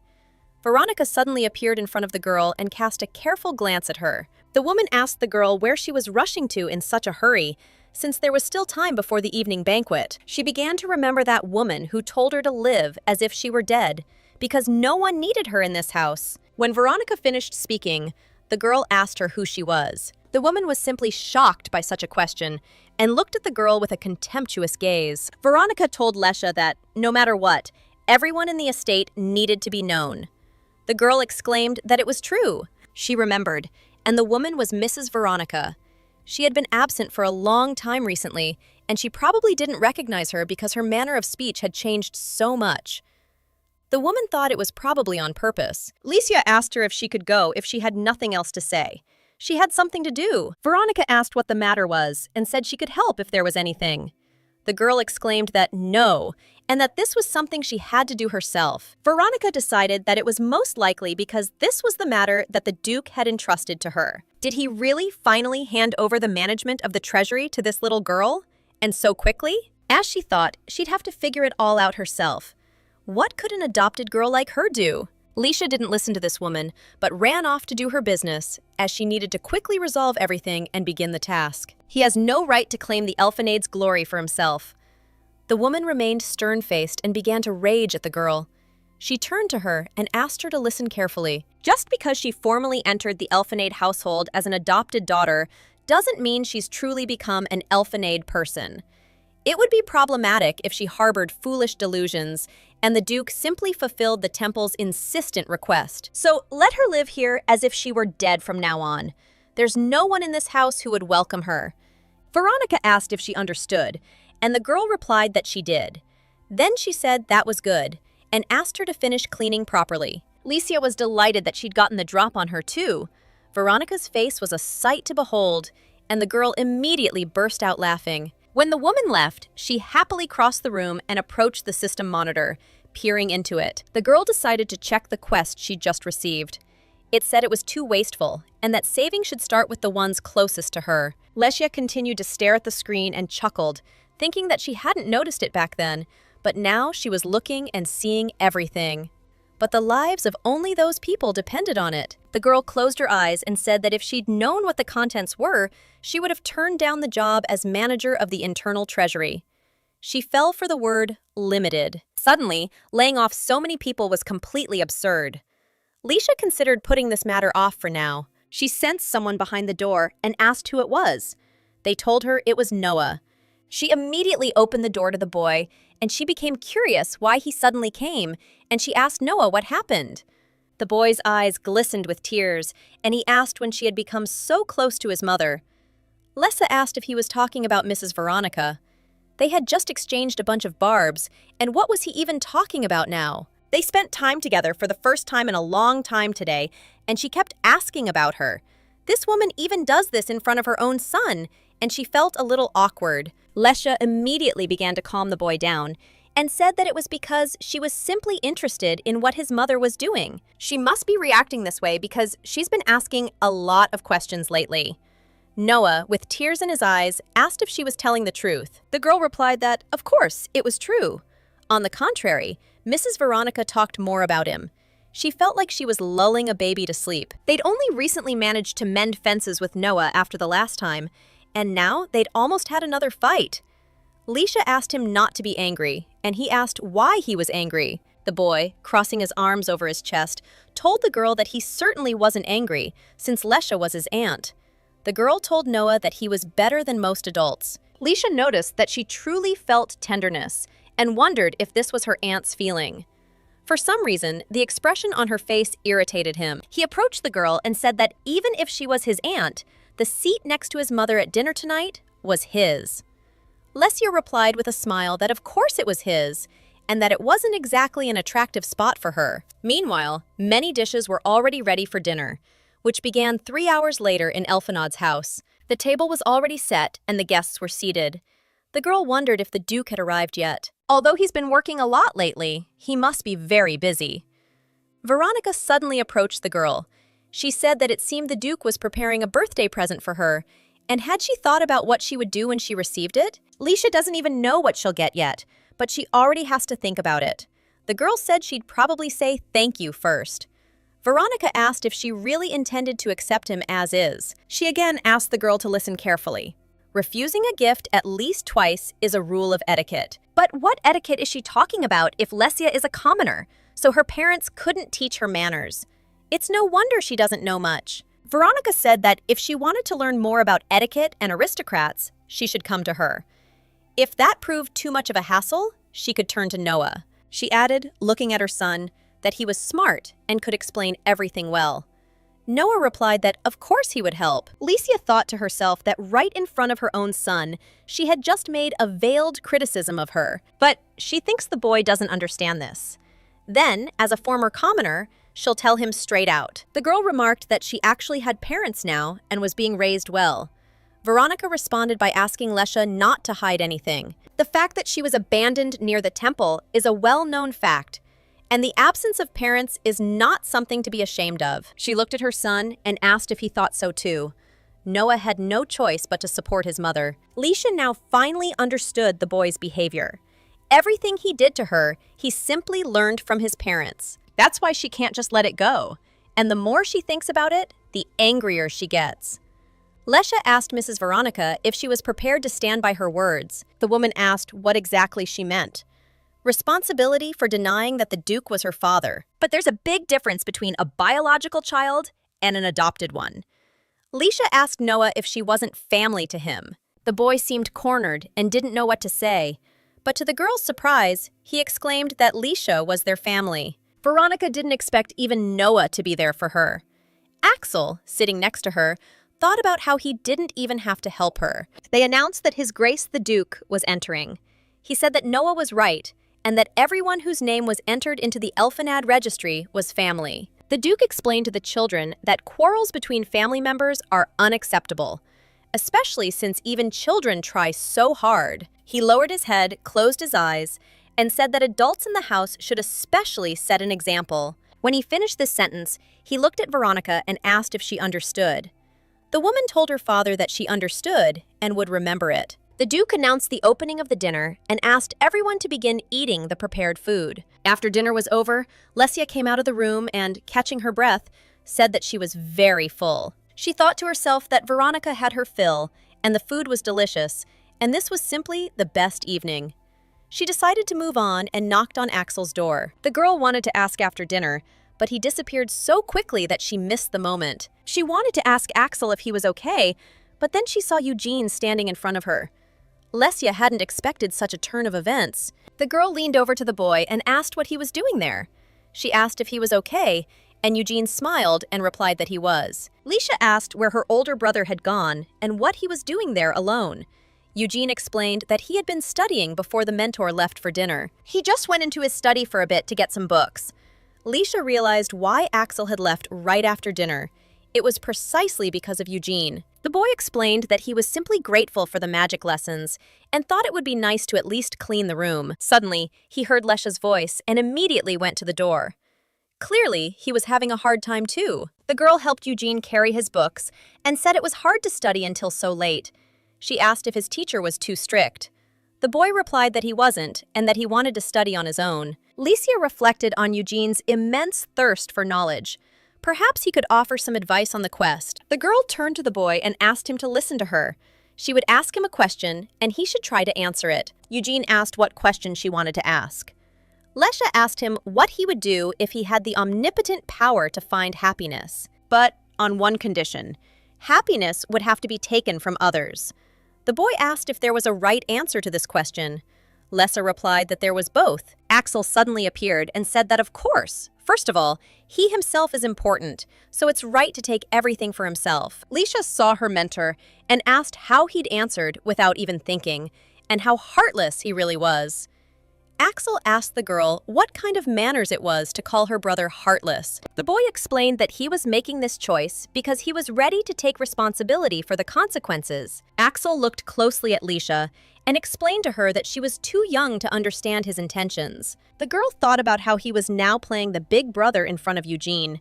He asked her to grow up first. Lesia ignored the boy and asked Eugene what he thought about it. The boy replied that he thought the teacher's words were somewhat true. Lesia remarked that it didn't matter if his thoughts differed from hers, and that she asked him to speak calmly. Eugene thoughtfully said that if, after taking away this happiness, it were returned twice as much, then wouldn't everyone be able to be happy? Axel listened attentively to this entire conversation and wondered what would happen if the words of these two were combined. Suddenly, a brilliant idea occurred to the girl, and she exclaimed that it was time for her to go. She smiled and thanked them both. After all, they were in class now, and she'd told Eugene they'd see each other in the ivory tower. Axel thought she'd said only what she wanted and then disappeared. While he was thinking about this, Lesia turned to him, calling him older brother. She asked her friend not to give her too much homework. Lately, Eugene has only been studying and barely plays with her. When the girl said this, she turned around and said that she was already leaving. When she closed the door, Axel looked at the boy in surprise and asked if he had complained to her while he was gone. Eugene immediately exclaimed in fear that of course not, and he could give him even more different tasks. He really enjoyed studying under him and called him Mr. Axel. The boy replied that it was good, and he would take note. And by the way, sharing happiness is a rather unexpected answer. Back then, it seemed like he had no time for such thoughts. Eugene explained that he thought Lesia would do exactly as he said. If it was her, she'd shared her hunting spoils with the poor before. He thought he was the only one who knew her so well. The boy stood in the middle of the room, pensively clenching his fist. Axel turned to him and said that today he would have double homework, and crossed his arms over his chest. The boy didn't expect this turn of events and asked to increase the difficulty a little so that he could study even harder. And so the next day arrived. Lesia was brought all the contracts with Elfenad's servants that she had requested. The girl exclaimed that there was a whole huge mountain of them. The guy who brought them asked if she needed anything else. She'd been trying so hard since the first day, and he was worried it would be difficult to help the child. But perhaps it's worth hoping for a little bit of hope in her enormous efforts. Leisha told the guy she had one question for him. The boy smiled and asked which one, and she showed him some papers.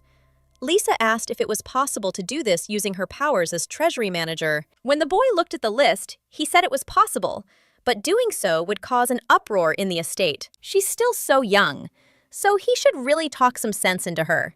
Leisha made another list and asked if that was possible too. When the guy approached this list, he broke out in beads of sweat and said that it couldn't be called impossible. Leisha couldn't understand whether this was possible or not and stared at him, waiting for an answer. It seemed like if he told her he couldn't, she'd burst into tears.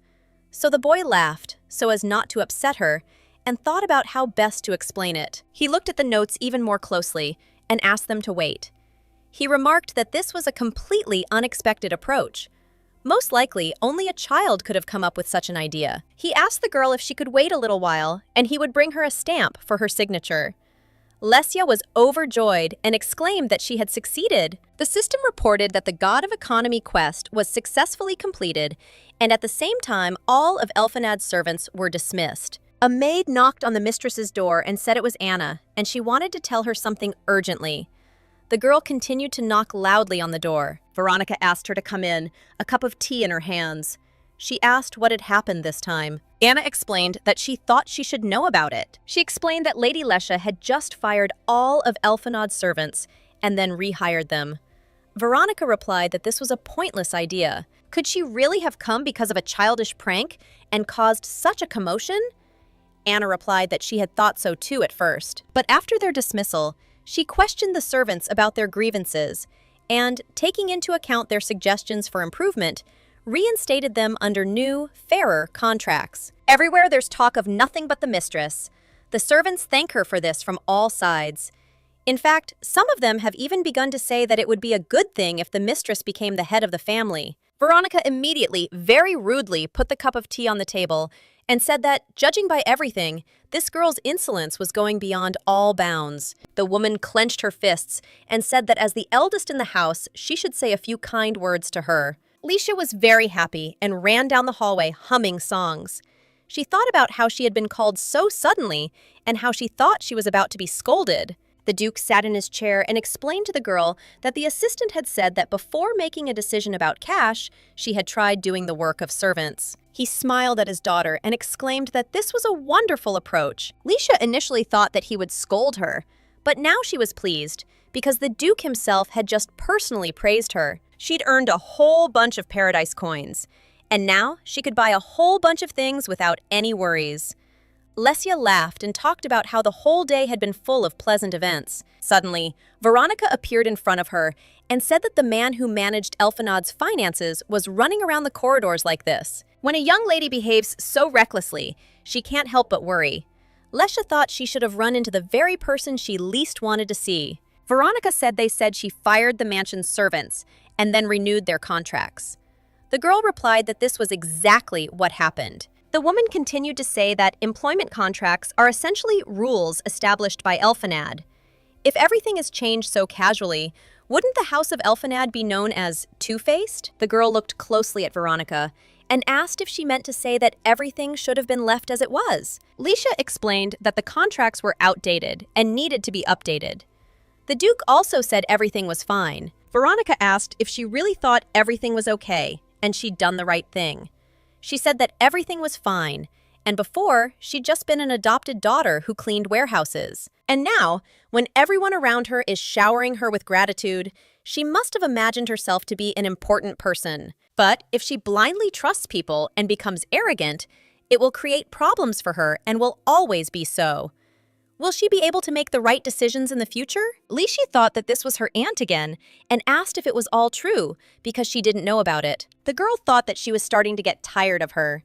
So she needed to be wary of people like Veronica. Since she had to be careful, the girl looked at her and said, "I think she'll go," and then leaned down in front of her. Veronica asked what she was saying now, as she hadn't finished yet. Leisha realized that no matter what she did now, she would still be stuck with her. So, the most natural thing to do was to run away before she got caught. Because of her relationship with Noah, she can't act abruptly, and it's best to just ignore this woman. The girl noticed servants ahead and tried to hide from them as quickly as possible. She decided to turn to Madame Veronica. Leisha smiled at the woman and said she didn't look very well, so she asked if she could take a four-leaf clover. She asked if Veronica would accept a gift from her. Since things have turned out this way, she should at least maintain her reputation properly. The quest is like a bonus. Lesha said she knew she was worried about the estate, but she was also trying hard to follow her assistant's advice. When the maids saw the young lady, they thought she was giving Mrs. Veronica the clover. Lesha seemed overly worried about everything. The woman took the four-leaf clover from her and thanked her for it. The girl was surprised that she actually accepted it. Although, apparently, there was no need to deliberately ruin her reputation among the servants. Leisha also laughed demonstratively and said that she would continue to count on her. This was said for the sake of her personal reputation. Veronica, of course, took the four-leaf clover, but her face was very stern, and she suddenly dropped the leaves. She exclaimed that this damned adopted daughter had dared to make fun of her, and how dare she do such a thing. The woman turned to the maid, Anna, who immediately said she was at her service. Veronica looked at the maid and told her to contact Gallio immediately. Anna couldn't understand, and then asked if she was talking about the young Duke Gallio. The woman answered Anna, looking menacingly at her, that she knew she didn't like to be told twice. The maid immediately said that she would do as she was ordered. After giving this order, Veronica told the maid she could go. She knew Veronica wasn't particularly fond of Lady Lesha, but she hadn't imagined it would be to this extent. Getting involved with the Duke, from whom she's long been divorced, is too much. What does the lady plan to do with this girl? Meanwhile, in front of us is Lesia's bright, shiny room. The girl was standing next to her piglet, asking if he was ready to eat his fill. He answered with a small grunt. The system presented the girl with a monitor that asked her whether she wanted to receive coins, and she pressed the affirmative button. She asked the pig to eat as much as he wanted. With that many coins, I'll have to worry about the subscription fee. And Leisha smiled contentedly. Suddenly, she heard some noise in the yard and looked out the window. She wondered what it was and why the weather had suddenly changed. Tanakis, that scoundrel has done a lot of damage and is still hiding. The weather god said he understood everything back when he started this whole thrifty mess. We need to strike him with lightning immediately. The god of flights said that she was the first subscriber in several years, and if this continued, she might not accept any of their orders. The god of harvest said that she was just planning a quest for the harvest season in the human world, and that under these circumstances, it would be very bad. Lesia decided it was all because of that miser's quest, and that the god of thrift had to leave immediately. The boys were asked to calm down immediately.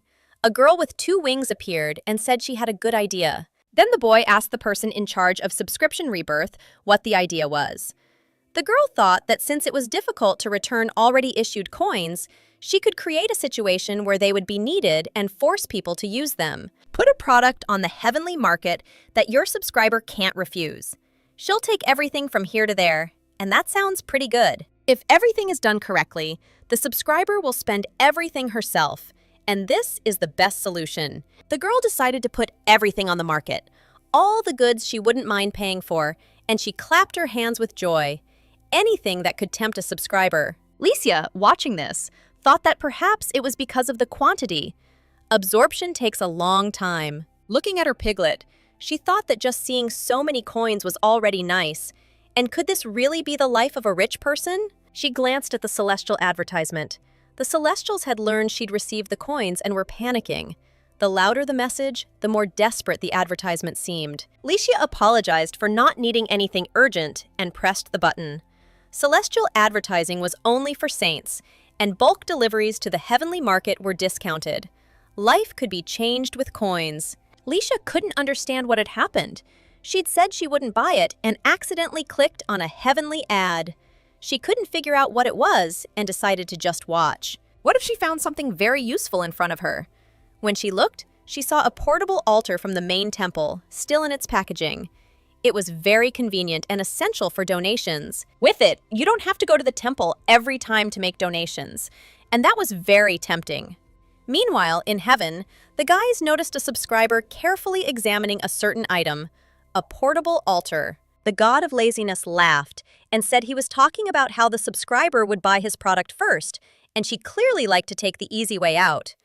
The god of heart responded with a grin and tears in her eyes, saying she wasn't even looking at her product. The girl with wings asked everyone to calm down because this was not a competition. After purchasing, she looks at other products. And this is very good. Just let them look at this. What kind of goods are these? Probably the same ones one of the gods had put on display. Another replied that his wares were too useless. The winged girl looked away and asked what it was. Shirless replied that the subscriber had already left the heavenly market, and they were very surprised. They should have put something better up for sale, but Tanakis was still silent. The boy lying on the cloud replied that he had already left. Meanwhile, Lesia said that she didn't really need it right now, so she would just put the item in her cart for now. The girl looked closely at the box and said she'd start with a portable altar. She thought to herself that it would be better not to donate a lot of coins at once, but to extend her subscription gradually. Suddenly, she needs to buy some expensive item, and she decided to start with a 10-year extension. The girl approached her pig and asked for 900,000 coins. The pig immediately began answering and handing her coins. Leisha clasped her hands and thought of her gratitude to the gods who dwell in the heavens. She greeted them a second time, especially grateful this time to the god of economy. Thanks to them, she became rich in coins, and next time she'll definitely ask them for such tasty quests. The donation completion message hadn't appeared yet. She still hadn't figured out whether reselling on the celestial market was possible. The prices of the goods on display are very high, and if you can't resell them, it's too difficult to decide to buy them. And this was very difficult for her. Now it's time for the donation reward draw, and information appears on the screen before it. The donation reward lottery has been launched, and the odds of winning increase proportionally to the number of coins donated. Leisha thought about the video. She'd already tried this last time, and some object had appeared in front of her. The girl didn't understand what it was. She'd just been bombarded with advertisements, and now a card combination had appeared. When she saw the hidden effect, she thought about it. If she combined the new card with the one she'd been using so far, the girl became curious about what would happen. That's why she had to follow her intuition. Or you can use hidden effects simultaneously and combine a good one with another, which would be a double reward. Lesia decided to play combination cards. She activated the draw and received a very rare sacred card. This intuitive premonition of a legendary card triggered a hidden special effect and increased the likelihood of intuition and quests that could increase her affection level. She donated more than before. So why was the probability so low? The girl began to pray and said that she had donated far more coins, and could they have made a mistake in their choice? Was it really just luck?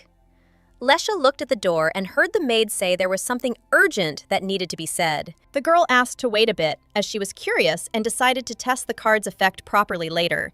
She told the maid she could come in now, and the maid, opening the door, exclaimed that something bad had happened. Part of the treasury she manages suddenly disappeared. Lesha was simply shocked and asked how this could have happened. The maid explained that a Van Dale painting had disappeared, along with a 40-carat pink diamond and a ruby ring.